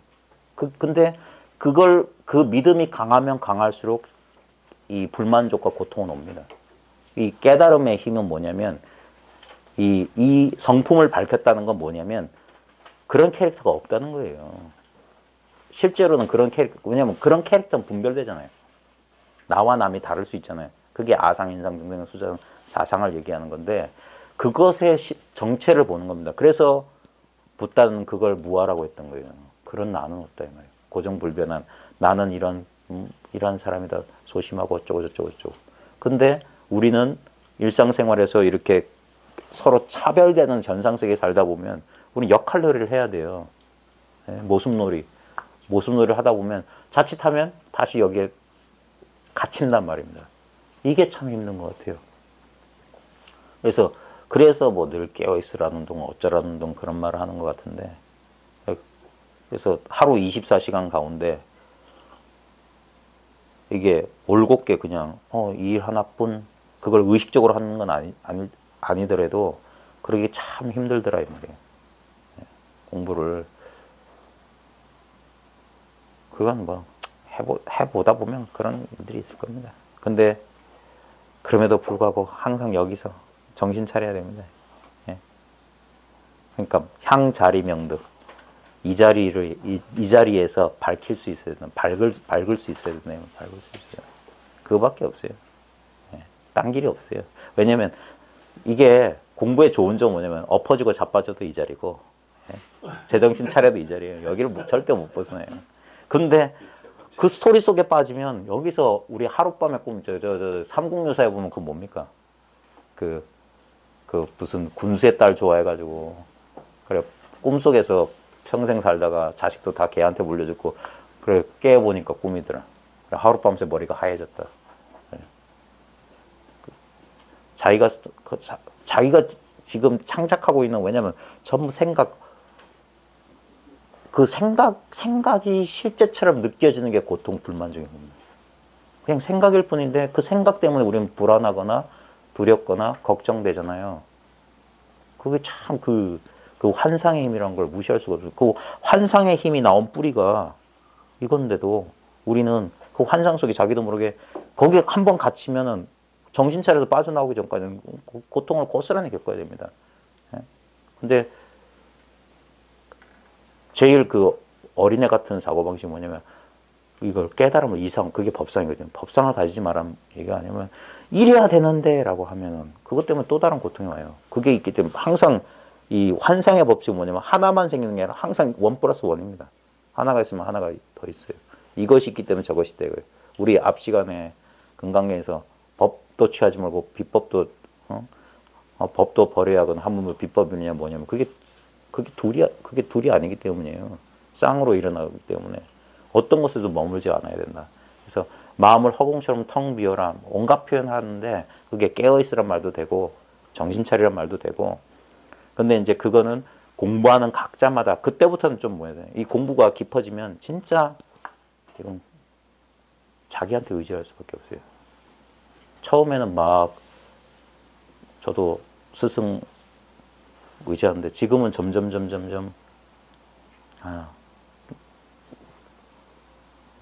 왜냐면 완전히 자기로 돌아와야 돼요. 어디에도 의지할 데가 없구나. 그게 어떻게 보면은 개별적인 자아 입장에서 보면 절망이에요. 어디에도 의지하고. 왜냐면 여전히 뭔가 어린애 같은 마음이라고 할까? 아직 성숙하지 못한 자아의식은 두려움을 느껴요. 자기가 근데 그럼에도 불구하고 내가 분명히 본 것은 뭐냐면 이거는 일체가 의식이야. 다른 건 없어. 여전히 아직까지 뭐라고 할까? 말 그대로 타성일편 한 덩어리. 자좀 공부가 부족하다는 얘기입니다. 그래서 꾸준히 해보시라는 얘기입니다. 저는 그렇습니다. 여러분들은 안 그러신 분들이 있다면 저를 좀 지도해 주십시오. 저를 먼저 제도해 주십시오. 제가 요새 앞전에 있을 때는 알아차림과 깨어있음이 조금 선명했거든요. 네. 그래가지고 요새 내가 좀 절에 들어가 있는 상태에서 많은 경계를 대하지를 않잖아요. 네. 요새 간혹가다 한 번씩 한 시간 정도를 내가 무엇을 했는지 기억이 안 나버려 갑자기. 네. 그런다고 해서 내가 분별 망상에 떨어지지는 않았어요. 예. 정신은 아주 맑게 있었는데 내가 이거 1시간 동안 못했지 근데 왜 아무 생각이 안 나지 이런 현상이 예. 요새는 지금 갖고 있는. 근데 그 알아차림이란 거 있잖아요. 그거 조심하셔야 됩니다. 그게 그런 상태가 있고 그런 상태가 있게 되면 그거 아닌 상태가 있어요. 그러면 안 됩니다. 그래서 우두 법용 스님의 저술 가운데 절관론이라는 게 있습니다. 관을 끊어버리라 이 말이에요. 자꾸 이렇게 관하려고 알아차리려고 하지 마라. 바로 그것이 우두 법용 스님이 그래서 뭐 했냐면 항상 바위 동굴에 가가지고 이러고 앉아 있었어요. 이제 사조도신 찾아와가지고 그때 사조도신이 딱 찾아서 자기가 천녀의 공양을 받고 막 그랬어요. 그래서 이렇게 그러니까 이렇게 수행을 잘하니까 뭐 호랑이 사자들 뭐 이렇게 짐승들하고 있으니까 사조도신 그거 뭐 이렇게 두려워하는 모양을 했거든요. 그러자 우두 보면 아직도 그런 게 있냐. 자기는 난 여유하다 이거예요. 동물하고 있어. 근데 나중에 이제 그 도신의 가르침을 듣고 그게 아니면 포기해요. 그러면서 절관론을 짓고 수행을 포기하는 거예요. 그 자꾸 어떤 맑고 깨끗한 경계에 대한 집착 그게 아닙니다. 그래서 다 맛봐야 되고 실제로 돌아와야 되는 게 뭐냐면 그냥 일상사 이대로가 그러니까 법이란 게 따로 없어야 돼요. 항상 그리 하려 하는데 그 내도 모르는 순간에 꼭 알아차림이 되지더라고요. 무슨 생각이 일어나서. 네, 근데 그것을 이렇게 취하려고 하면 안 됩니다. 그냥 전부 그게 방아착해야 돼요. 그냥 그것도 아까 기억 안 난다는 거 있잖아요. 당혹스럽다고 하잖아요. 근데 보십시오. 그게 알아차림 된 거예요. 기억 못하면 내가 자동으로 알잖아요. 근데 우리는 뭐냐 이래야 되는 데가 있기 때문에 이러면 당황한단 말입니다. 그 법이 두 개로 나뉘는 거예요. 기억 못해도 이거고 또렷또렷하고 생생하게 그 내용에 속지 말라 이거예요. 내용에 속지 말라. 이건 내용이 아닙니다. 그래서 이 법을 보는 안목이 이게 왜냐면 이건 절대 모양이 아닙니다. 절대 알 수 있는 물건이 아니에요. 절대 모르는 물건이에요. 그래서 이게 뭐냐 마지막 지점 뭐냐면 그냥 다 놓고 믿고 맡긴다 해도 좀 이상하고 뭐 맡길 대상이 있는 게 아니라 그런 건데 그냥 이것을 대상화해서 생각하지 않게 되는 겁니다. 그게 무념이라고 하는 거예요. 생각할 게 없어요. 그게 무학, 배울 게 없는 거고 그게 무상이고 무주고 무하고 무자를 자꾸 쓰는 이유 중에 하나가 그게 그래서 아까 말했던 단박에 작용한다는 것도 뭐냐면 단박에 작용하는 게 법이지 하면 그 망상이고 그 실제로 우리 보십시오.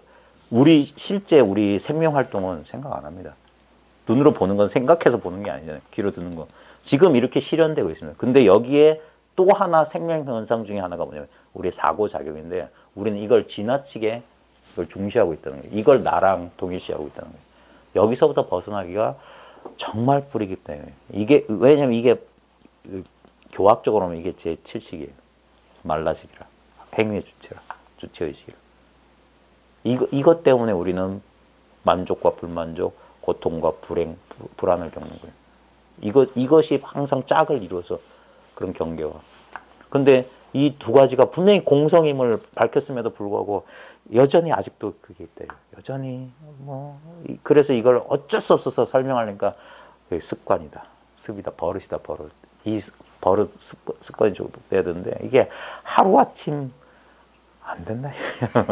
그러니까 참 근데 실제로는 이걸 현상적으로 말하면 10년, 30년, 40년 얘기라잖아요. 근데 딱 이제 법에 돌이키면 맨날 이 순간이잖아요. 맨날 처음이래요. 우리는 매 순간 태초를 계속 경험하고 있는 겁니다. 근데 이 신선하고 생생한 경험을 뭐라고 해야 될까? 권태롭게 만드는 게 뭐냐면 우리 이 비교하는 거예요. 별 차이가 없네? 이런 식으로. 그래서 이게 정체된 것 같고 재미없는 것 같고 지루함을 느끼고 퇴보하게 되는 게 우린 끊임없이 이걸 비교를 하는 거예요. 비교를. 그래가지고 좀 뭔가 새로워지면 그걸 또 취하게 되고 그러니까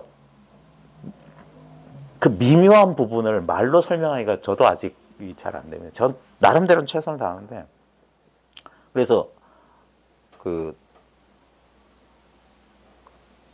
이게 우리의 이 뭐라고 할까?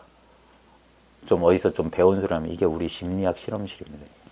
우리 여기서 계속 실험하고 있는 거예요. 자기 마음. 왜냐면 이거밖에 없어요. 요 실험실에서 우리는 끊임없이 이걸 실험하는데 그 기본은 뭐냐면 이건 정말 맑고 깨끗하다. 이 본성이라고 이것 또한 상입니다. 하나의 법상입니다. 이건 정말 진공이고 텅 빈 자각이고 의식이고 전부 법상입니다. 그런 말 없어도 이건 이 실제 경험인데 근데 그럼에도 불구하고 마치 우리가 그 허공이 석양에 물들면 붉게 물드는 것처럼 실제로 허공은 붉게 물드는 게 아닌데 빛의 장난에 우리 시야에 그렇게 보이듯이 감정이나 느낌이 이것을 확 덮어버리는 수가 있어요. 그러면 여기서 살짝 자기를 잃어버려요. 자기가 한 캐릭터 속에 자기 소설의 주인공 속으로 또 그건 언제 그렇게 정했는지 모르지만 그게 내 인생이 된 거예요. 그게 인생이란 장편 꿈입니다. 꿈 소설을 그렇게 써보는 드라마 자꾸 쪽대본 쓰고 있는 거 계속. 근데 이 캐릭터가 잘 안 변해요. 진짜 이게 탁탁 털어졌냐 이거예요. 그래, 여전히 나도 모르게 그게 미세한 그게 있는 거예요. 미세한 이 나라고 하는 이것이 여기에 여전히 붙잡혀 있구나. 그런 느낌이 올 때마다 저도 참, 뭐 허탈하기도 하고 그러던. 근데 그것 또한 뭐냐. 이놈이 자꾸 그런 식으로 뭐라고 할까. 자꾸 반복되는 스토리예요. 또 하는. 그래서 거기서 정신 차리고. 그래서 이 아무것도 없다, 텅 비었다, 자꾸 돌릴 수밖에 없습니다. 그게 뭐냐면 아직까지는 공부에 그 15도에 보면 그 채찍과 뭐 고삐를 놓아서는 안 된다, 뭐 그런 소리가 있습니다. 참.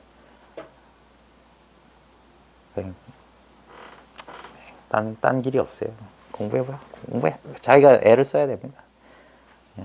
자, 송에 보면 사자 교화 미자결이다. 사자는 자식을 아는 아이 아자잖아요. 새끼를 가르칠 때 미자결로 가르친다 이 말이에요. 미자결은 뭐냐면 새끼로 하여금 길을 잃게 만드는 거예요. 일부러.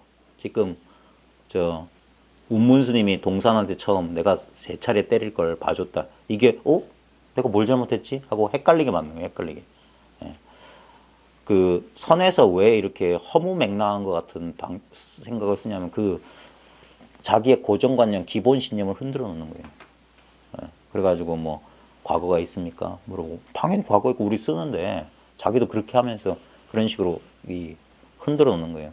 마치 우리 너무 오랫동안 박혀있던 녹슨 나사 뺄 때 이게 잘 안 놀잖아요. 녹이 꽉 껴서 그때는 뭐냐면 망치 가지고 톡톡톡 두들겨가지고 녹을 떨고 내는 거랑 비슷한 거예요. 그게 뭐냐면 그 사람의 고정관념을 자꾸 두들겨 부수는 그게 미자견입니다. 또는 그런 거 있잖아요. 사자는 새끼를 낳아서 기를 때 벼랑에서 밀어 떨어뜨리고 기어 올라온 맛. 그러니까 자기 힘으로 이렇게. 그래서 동산이 하룻밤 시비분별 바닷속에 떨어져 있다가 다시 기어 올라오잖아요. 제가 뭘 잘못했습니까? 그렇게 인연 있는 사람, 이렇게 하려고 하는 사람만 가르친다 이거예요. 그래서 사자는 새끼를 가르칠 때 미자결로 가르치니 의전 도척 조번신. 요거 의자가 뭐뭐 하려 한다면 뭐 어떤 신용한다 이 말이에요. 전 앞으로 도척 도약 도척이란 말은 전부 다 발족자에 뛴다 이 말이에요. 앞으로 뛰어오르는 척하다가 일찍이 곧 번신 몸을 뒤집는다. 앞으로 착 하려다가 갑자기 휙 몸을 뒤집는다 이 말입니다. 그래서 요거는 이제 운문 스님이 동산 스님을 이렇게 지도한 방편. 그리고 톡톡톡 물어봤다가 에이 바보가 네가 그런 식으로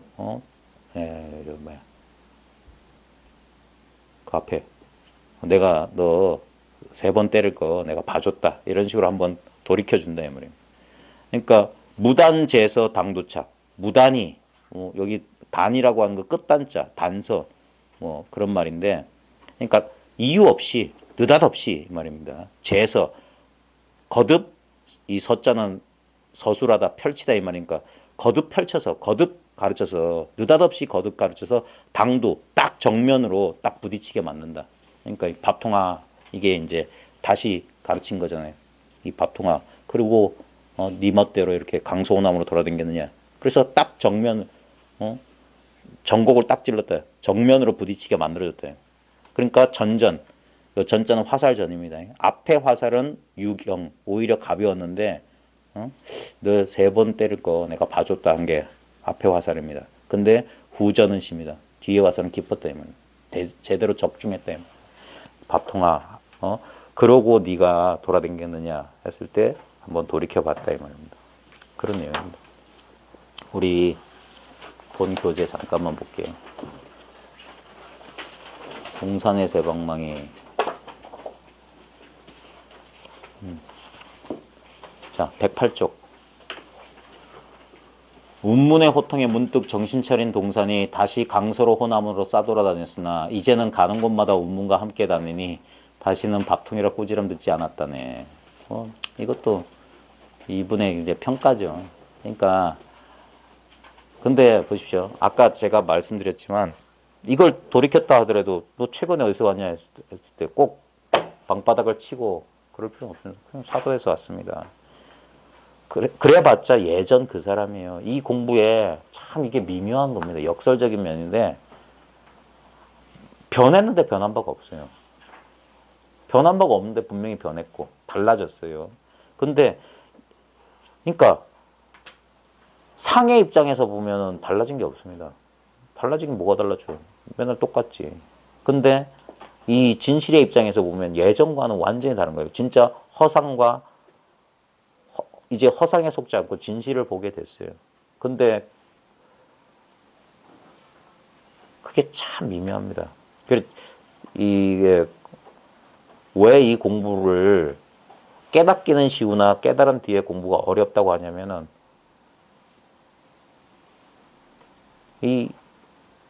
이것의 값어치를 잘 사람들이 몰라요. 처음에 그러니까 대부분 사람들이 어떻게 제가 지금 한 4년째 우리 6월달 되면 이 공부 모임 연지가 4년 됐거든요.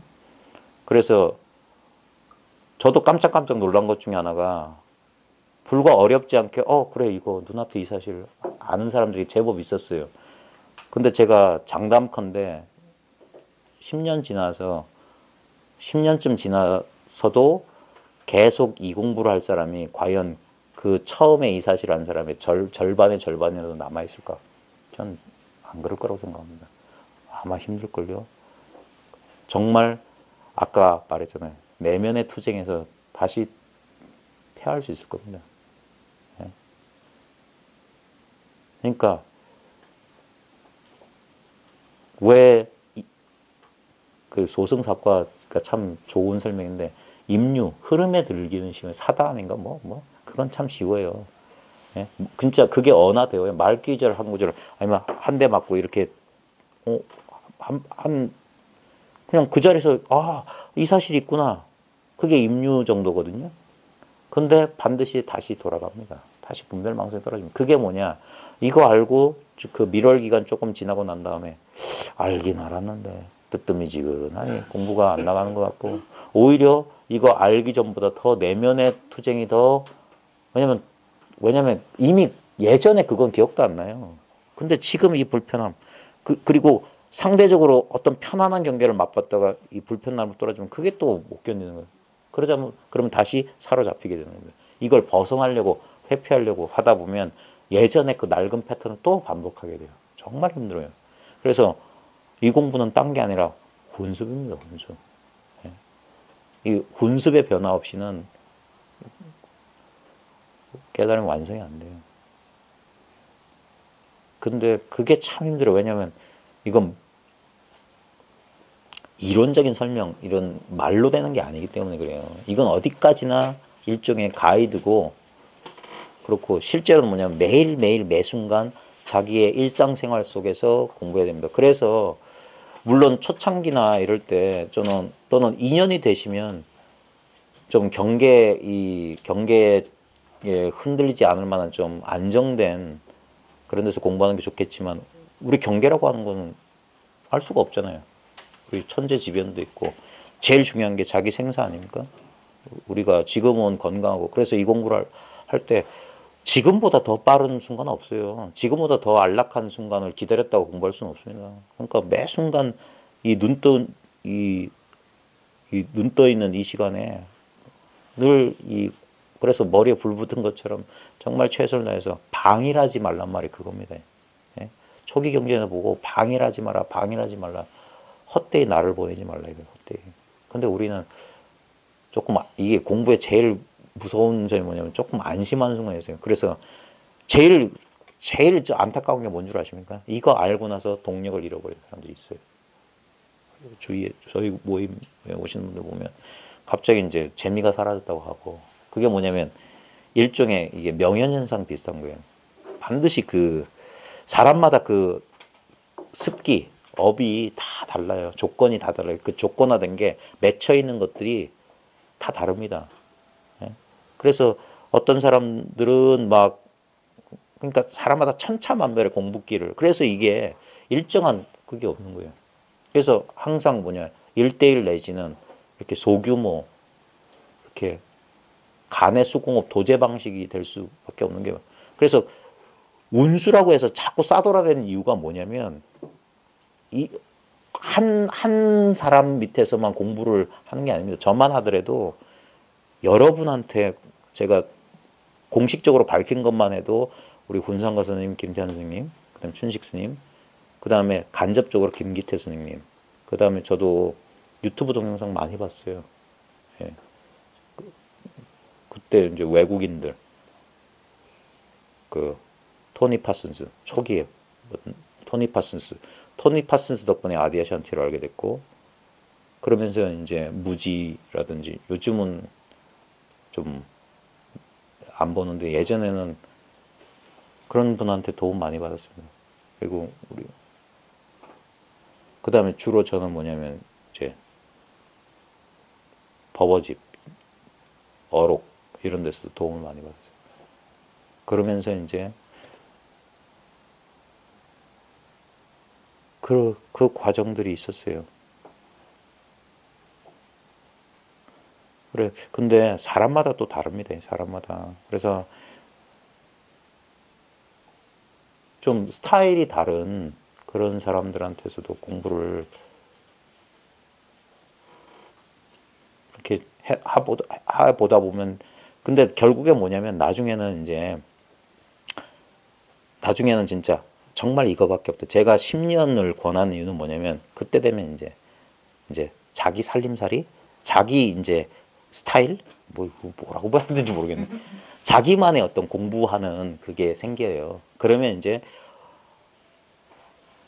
다시 퇴전하진 않을 거다. 그 정도 되면 이제 어떤 고난이 와도 어떤 역경계가 와도 이 공부의 끈을 놓치진 않을 거니까 그렇게 공부해다 하시라. 그래서 그 어디 한 군데 뼈를 묻겠다 그런 생각은 절대 하지 마시고 저도 우리 마누라가 맨날 놀리는 거예요. 선생님 밑에서 공부를 다 마치겠다고 지 입으로 해놓고 지가 먼저 나갔다고. 근데 그래요. 참 그게 안 되는 거예요. 장담하지 마시고 그러니까 장담하지 마시고 이 공부는 누굴 위해서 하는 게 아니라 온전히 자기 공부예요. 그래서 그 부처님 유언을 명심하십시오. 자기를 섬으로 삼고 예? 법을 섬으로 삼고 자기를 등불로 삼고 법을 등불로 삼고 그거밖에 없어요. 그 불법성을 삼보로 받드는 이유 중에 하나가 전부 이 공부를 위해서요. 이 깨달음, 그 다음에 이 깨달음의 가르침, 그 다음에 이 깨달음의 가르침을 공부하는 공동체. 그걸 의지해서 자기 공부를 해나가는 겁니다. 결국 실제로는 온 우주가 자기 한 사람, 내 눈앞에 이 하나의 진실이었다는 사실이 명료해야 됩니다.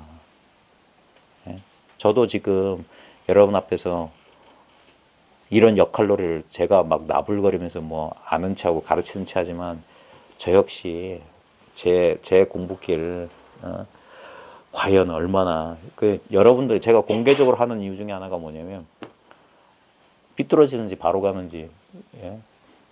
나중에 사람들이 저 자식 옛날에 저렇게 하더니 한 10년쯤 전에 저 어디 갔어? 저 요즘 뭐 하노? 또 뭐 어디 가서 쭈구리가 앉아서 누구 뭐 하고 있나? 뭐 찾고 있나? 그러진 않을 수 있을 겁니다. 우리 자 부교재 동산의 새방망이 109쪽 설봉스님 평성입니다. 109쪽 운문의 세 차례 방망이 질이 공을 헛되이 베푼 것이 아니어서 절반을 구원하였다. 이거는 앞부분의 가르침을 말하는 거예요. 운문스님이 내가 세 차례 때려야 될 걸 봐준다. 그래서 절반은 살렸다. 뭐냐면 이 동산으로 하여금 의문 속에 빠뜨렸다. 그 절반을 구원한 거예요.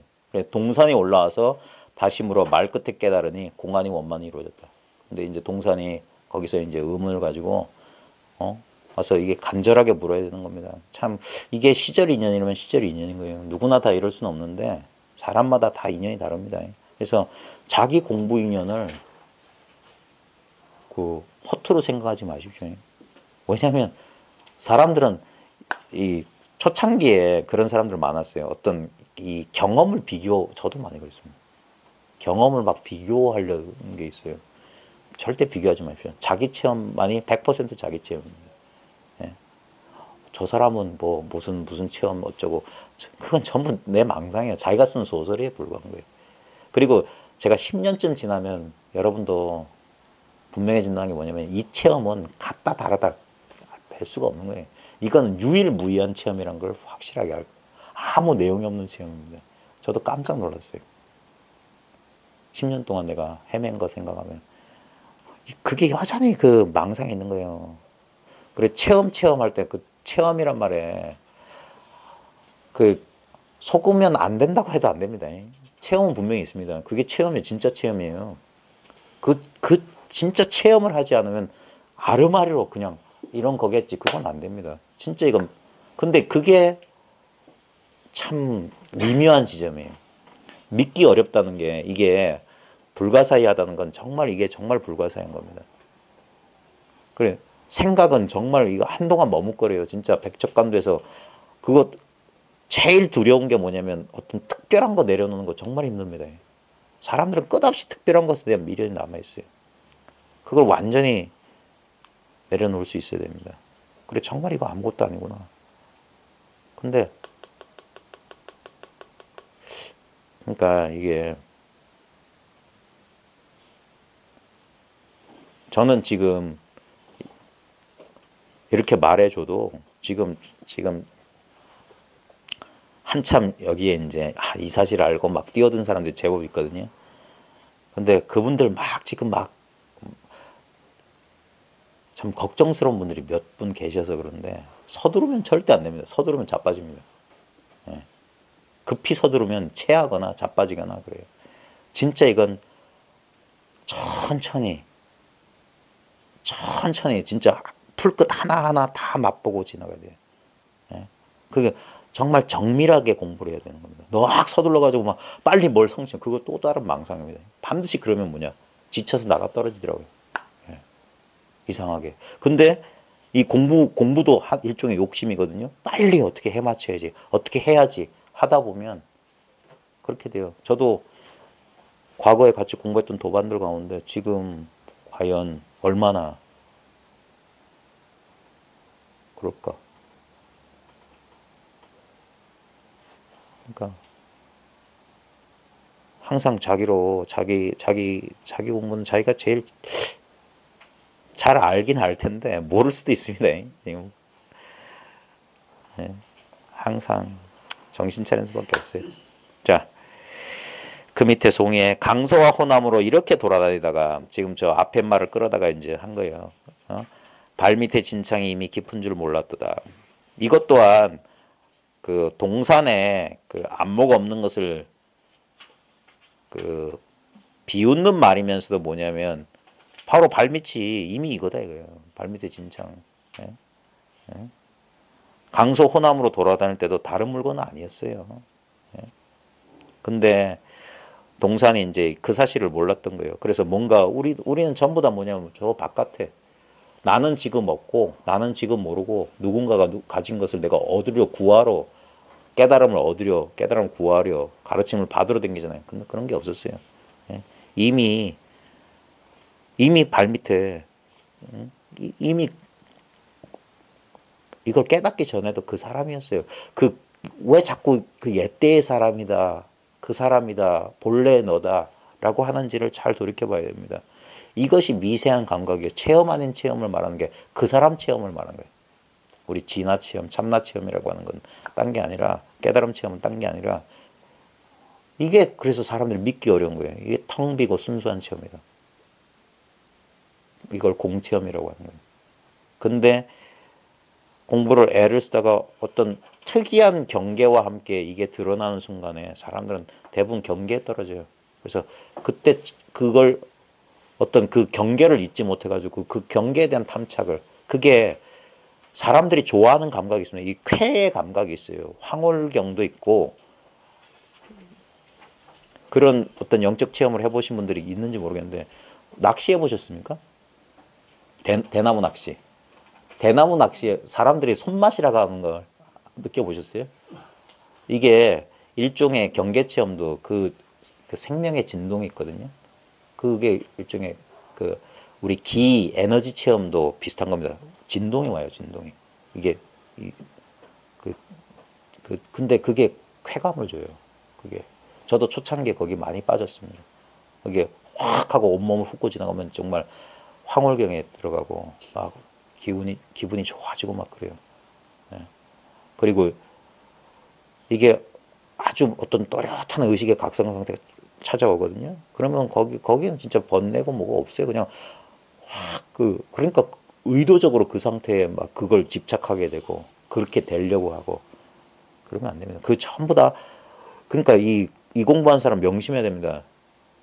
없다가 생긴 건 절대 그거 아닌 겁니다. 진짜 보물은 언제나 있었던 건데 미처 늘 있었기 때문에 몰라봤던 그게 진짜 보물이에요. 근데 그건 너무 평범하거든요. 톡 까놓고 말하면 이 현실이에요. 이 현실이라니까. 이 현실이 그래서 도가 되지 않고서는 그 나머지 도는 전부 다 상입니다. 상. 희미한 이미지예요.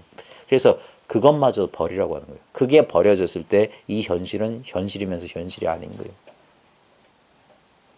법이 아니란 상도, 법이란 상도 두 개를 다 놔야 됩니다. 그게 정말 힘듭니다. 말로 이렇게 몇 마디 하는 게 아니라 그걸 예.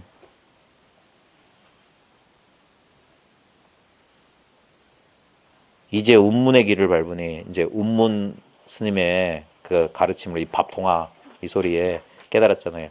비로소 도중에 해점은 줄 알았네요. 벌써 일 다 마쳤대요. 비로소 이게 그거예요. 도중에 있으면서도 집안을 떠난 적 없고 집안에 있으면서도 도중에 있다. 이 말이 그겁니다. 항상 우리는 이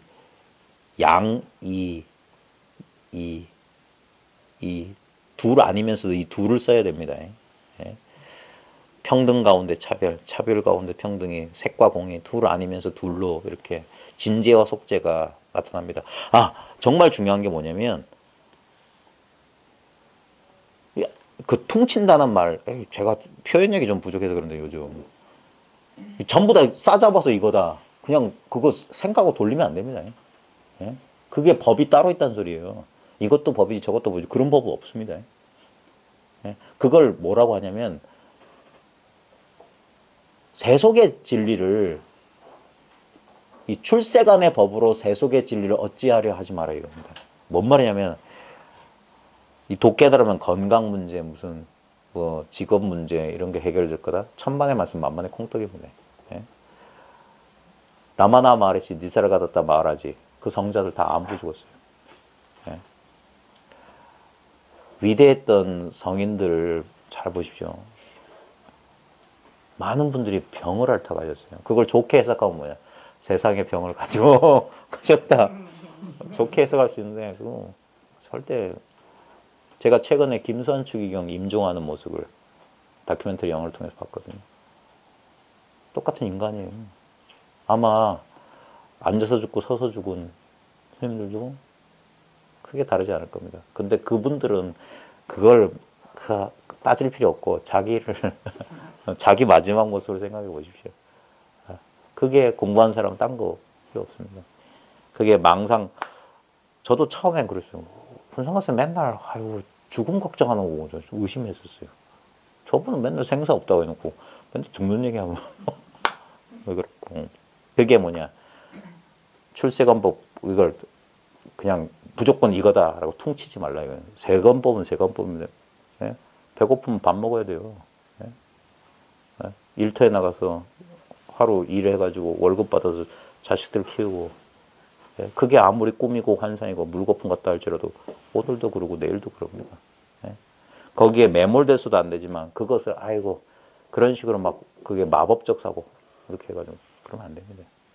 그 미미한 것들이 남아있습니다. 바보 같은 생각인데 전혀 내가 그것을 자각하지 못하고 있었던 자기만의 분별들이 계속 튀어나오는 거예요. 여전히 이게 있는 줄 몰랐다. 그게 이제 계속 나오는 거예요. 그게 미세번뇌 그런 것들을 그게 끊임없이 나옵니다. 그러니까 다시 30년 소리가 나오는 겁니다. 예. 비로소 도중에 해저문 줄 알았다. 이게 말의 일이 가지 않은, 아니, 당나귀의 일이 가지 않는데 말의 일이 왔다.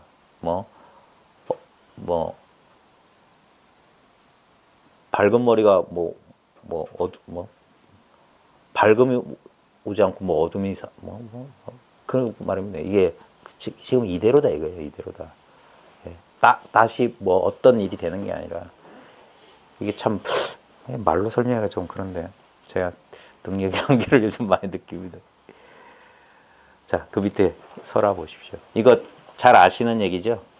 좀 긴데 요점은 그거예요. 신찬이라는 스님이 있었는데 자기 그 은사 스님이 계연이라는 강사 스님이었어요.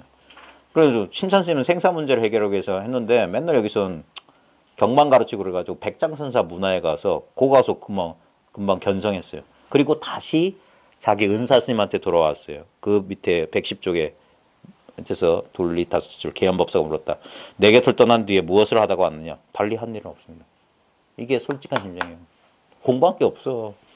예? 공부한다고 애썼는데 자기 깨닫고 보면 이거 아무것도 한 바가 없어요. 본래 일이 돼 있어요. 이게 중요한 겁니다. 본래 글이 되었다 이거예요.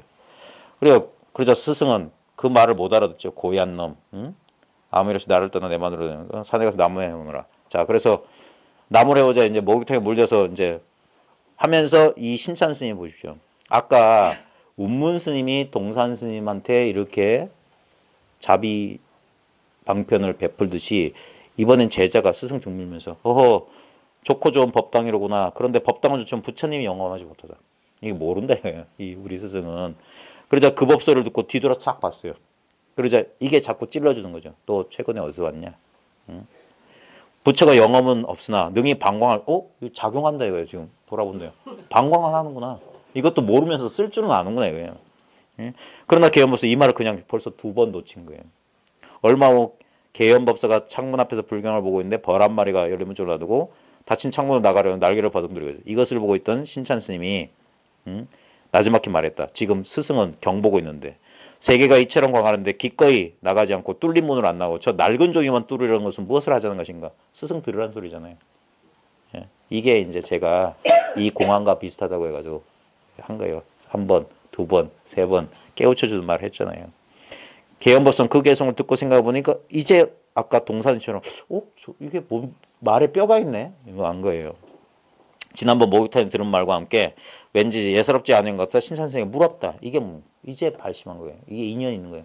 그래서 동산 선생님도 하룻밤 12분별 속에 있다. 내가 뭘 잘못했지 묻듯이 계연 법사도 자기 제자한테 묻는 거죠. 바른 대로 말해라. 나를 떠난 동안 어떤 공부를 했느냐. 그러자 자기 공부한 얘기를 다 설명했어. 그러자 스승이 법당에 법석을 말하고 자기를 그 제자를 법상에 올리는 거예요. 그리고 제자의 법문을 듣고 다시 절하고 눈물을 흘리면서 말했다. 그래서 내가 이렇게 늙어서 이러한 극치의 법문을 들을 줄 기대했겠는가. 이러면서 제자가 스승을 깨닫게 해준 신찬 스님의 얘기입니다. 여기서도 이런 기연 그 사람으로 하여금 이렇게 그 미혹의 상태에서 개호할 수 있도록 이렇게 사람을 돌이키는 그런 말, 그런 가르침. 여기서 운문 스님이 이제 동산 스님을 깨우칠 때도 그냥 당연하게 그렇게 물었으니까 그렇게 대답했을 뿐인데 거기서 그냥 그걸 흘려 넘기지 않고 꽉 잡아서 그게 파주거든요. 꼼짝 못하게 틀어잡아서 이게 무엇이냐 하고 의문을 심어주고 그리고 근데 그래도 거기에 반응 못한 그런 인연을 받아들이지 못한 사람은 인연이 없는 거고. 근데 동산 선생님이 인연이 있었든지 내가 무슨 잘못을 했지 하고 자기를 한번 돌아보게 됐던 겁니다. 그 인연에 빠르고 늦는 게 있을지언정 이건 한번 그 인도에 보면 우리 관용구가 있습니다. 호랑이 입에 들어가서는 살아남지 못한다. 그게 스승의 이 올바른 가르침을 듣게 되면 반드시 깨닫게 된다는 것을 호랑이 아가리 속에 들어간 뭐 사람에다 빗대 인도에 그런 표현이 있나 봐요. 인도 명상서적에 보면 그 호랑이 입 속에 들어간 뭐람 관용어가 많이 나오는데 속담 같은 게 그런 겁니다. 반드시 걸리게 되면 탁 인연이 있어서 걸리게 되면 반드시 사람의 기간은 인연 따라 다르겠지만 반드시 이 일을 자기 스스로 밝히게 됩니다. 그런데 그 뒤에 공부는 정말 진짜 깨닫기는 쉬우나 이 깨달음을 지킨다고 해야 될까? 완성시킨다고 해야 될까? 그게 그래서 공부한다는 소리가 나온 거예요. 깨달음은 특별히 공부할 게 없어요. 어떤 인연에 돌아보게 되는 거고 돌아봤음에도 불구하고 여전히 이 뭐라고 해야 될까? 이 문제를 그냥 퉁치고 넘어갈 수가 없는 거예요. 이건 사람마다 이제 인연이 다르고 각자 공부 경계가 다르기 때문에 그래서 결국에는 언젠가는 혼자 이 공부를 해나가고 지금도 마찬가지입니다. 도중에서도 혼자 공부하지만 우리가 이렇게 일주일 이렇게 한두 차례 모여서 공부하는 이유는 뭐냐면 여기서 자기만 그런 게 아니라는 거예요. 자기만.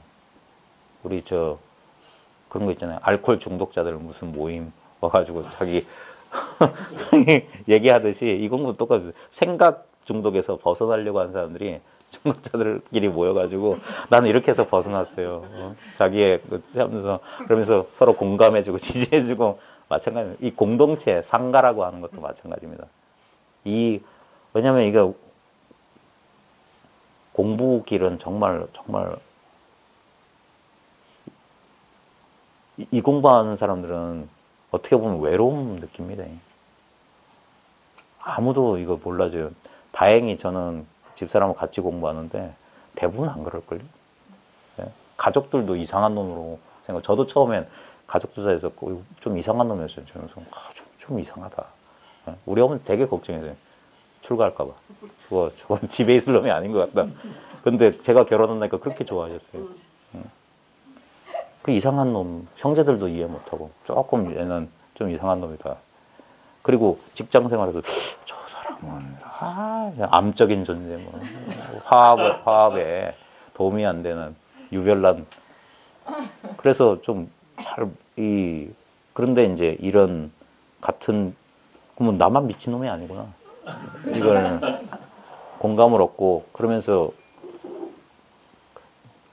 이제 뭐랄까 자기 공부길을 해나가는데 의지처가 되는 겁니다. 근데 조심해야 되는 건 그럼에도 불구하고 여기에 전적으로 의지해서는 안 된다는 거. 결국 혼자 자기 길을 가야 된다는 거.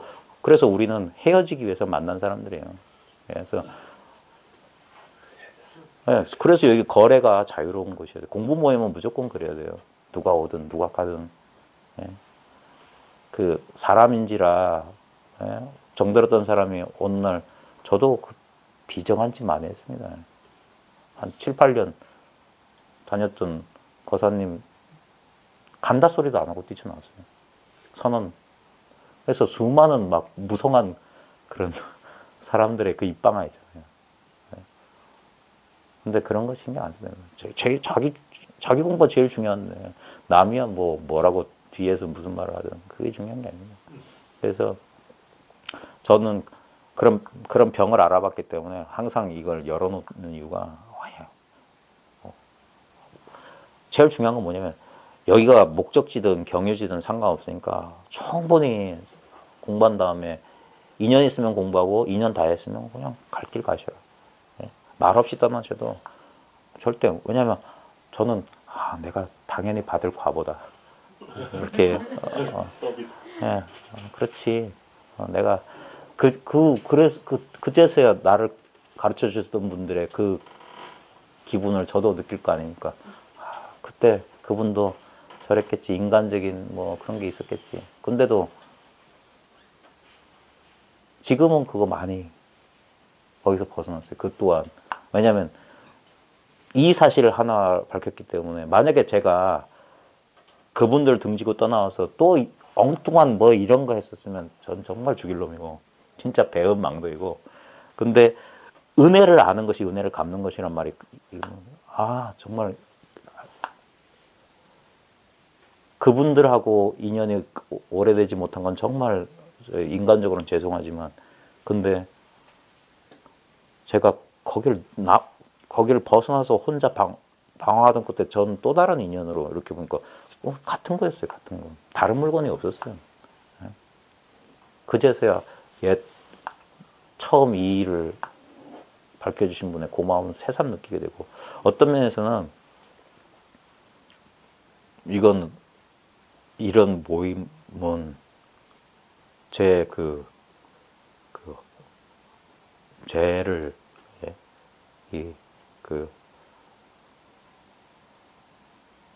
닦는 겁니다. 제가 그 은혜를 생전에 이것도 망상인데 다 갚지 못한 하고서 그래서 그런 느낌이 들어요. 그냥 모르겠습니다. 저도 장담 못하는데 언제까지 이런 공부 모임을 열지 모르겠는데 제가 건강히 닿는 한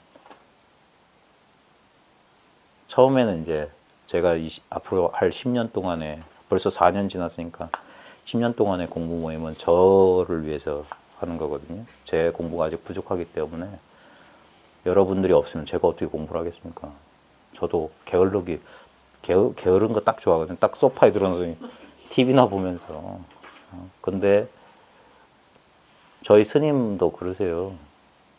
저희 스님도 노년에 찾아온 사람이 없었으면 그랬을 텐데 이상한 놈이 하나 매주 찾아와가지고 자꾸 공부를 물다 보니까 공부 얘기를 하다 보니까 자신도 더 조금씩 밝아진다. 더 예전에 그냥 다 알았다고 생각했던 것도 이렇게 대화를 나누다 보면 자기도 그게 탁마예요.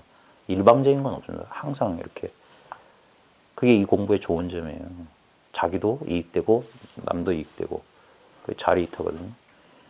그래서 쭉 해나가고 계속. 왜냐면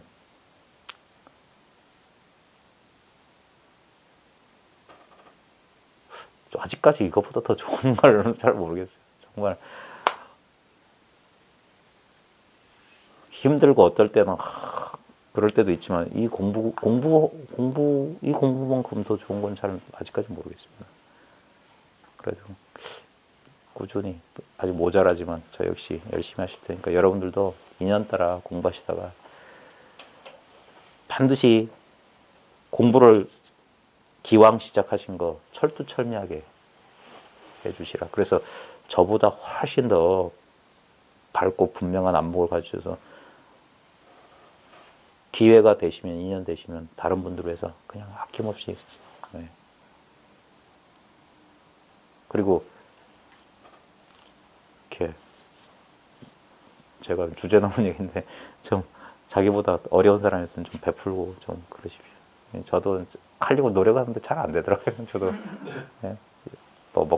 막 먹고 살기 바쁘다는 핑계 대고 그런 핑계 대려고 얼마나 많겠습니까만은. 근데 공부하다 보면 점점점 여유가 생기고 힘이 생길 겁니다. 그때 반드시 그냥 관념적인 공부가 아니라 실제로 이 꿈 같고 환상 같은 세속사에서 꿈 같고 환상 같은 법을 가지고 꿈 같고 환상 같은 중생을 위해서 얼마든지 쓸 수 있어요. 자기를 돌아보지 않고. 그게 자기 공부가 원만해지는 만큼 분명히 그럴 수 있으리라고 생각합니다. 저도 미력하지만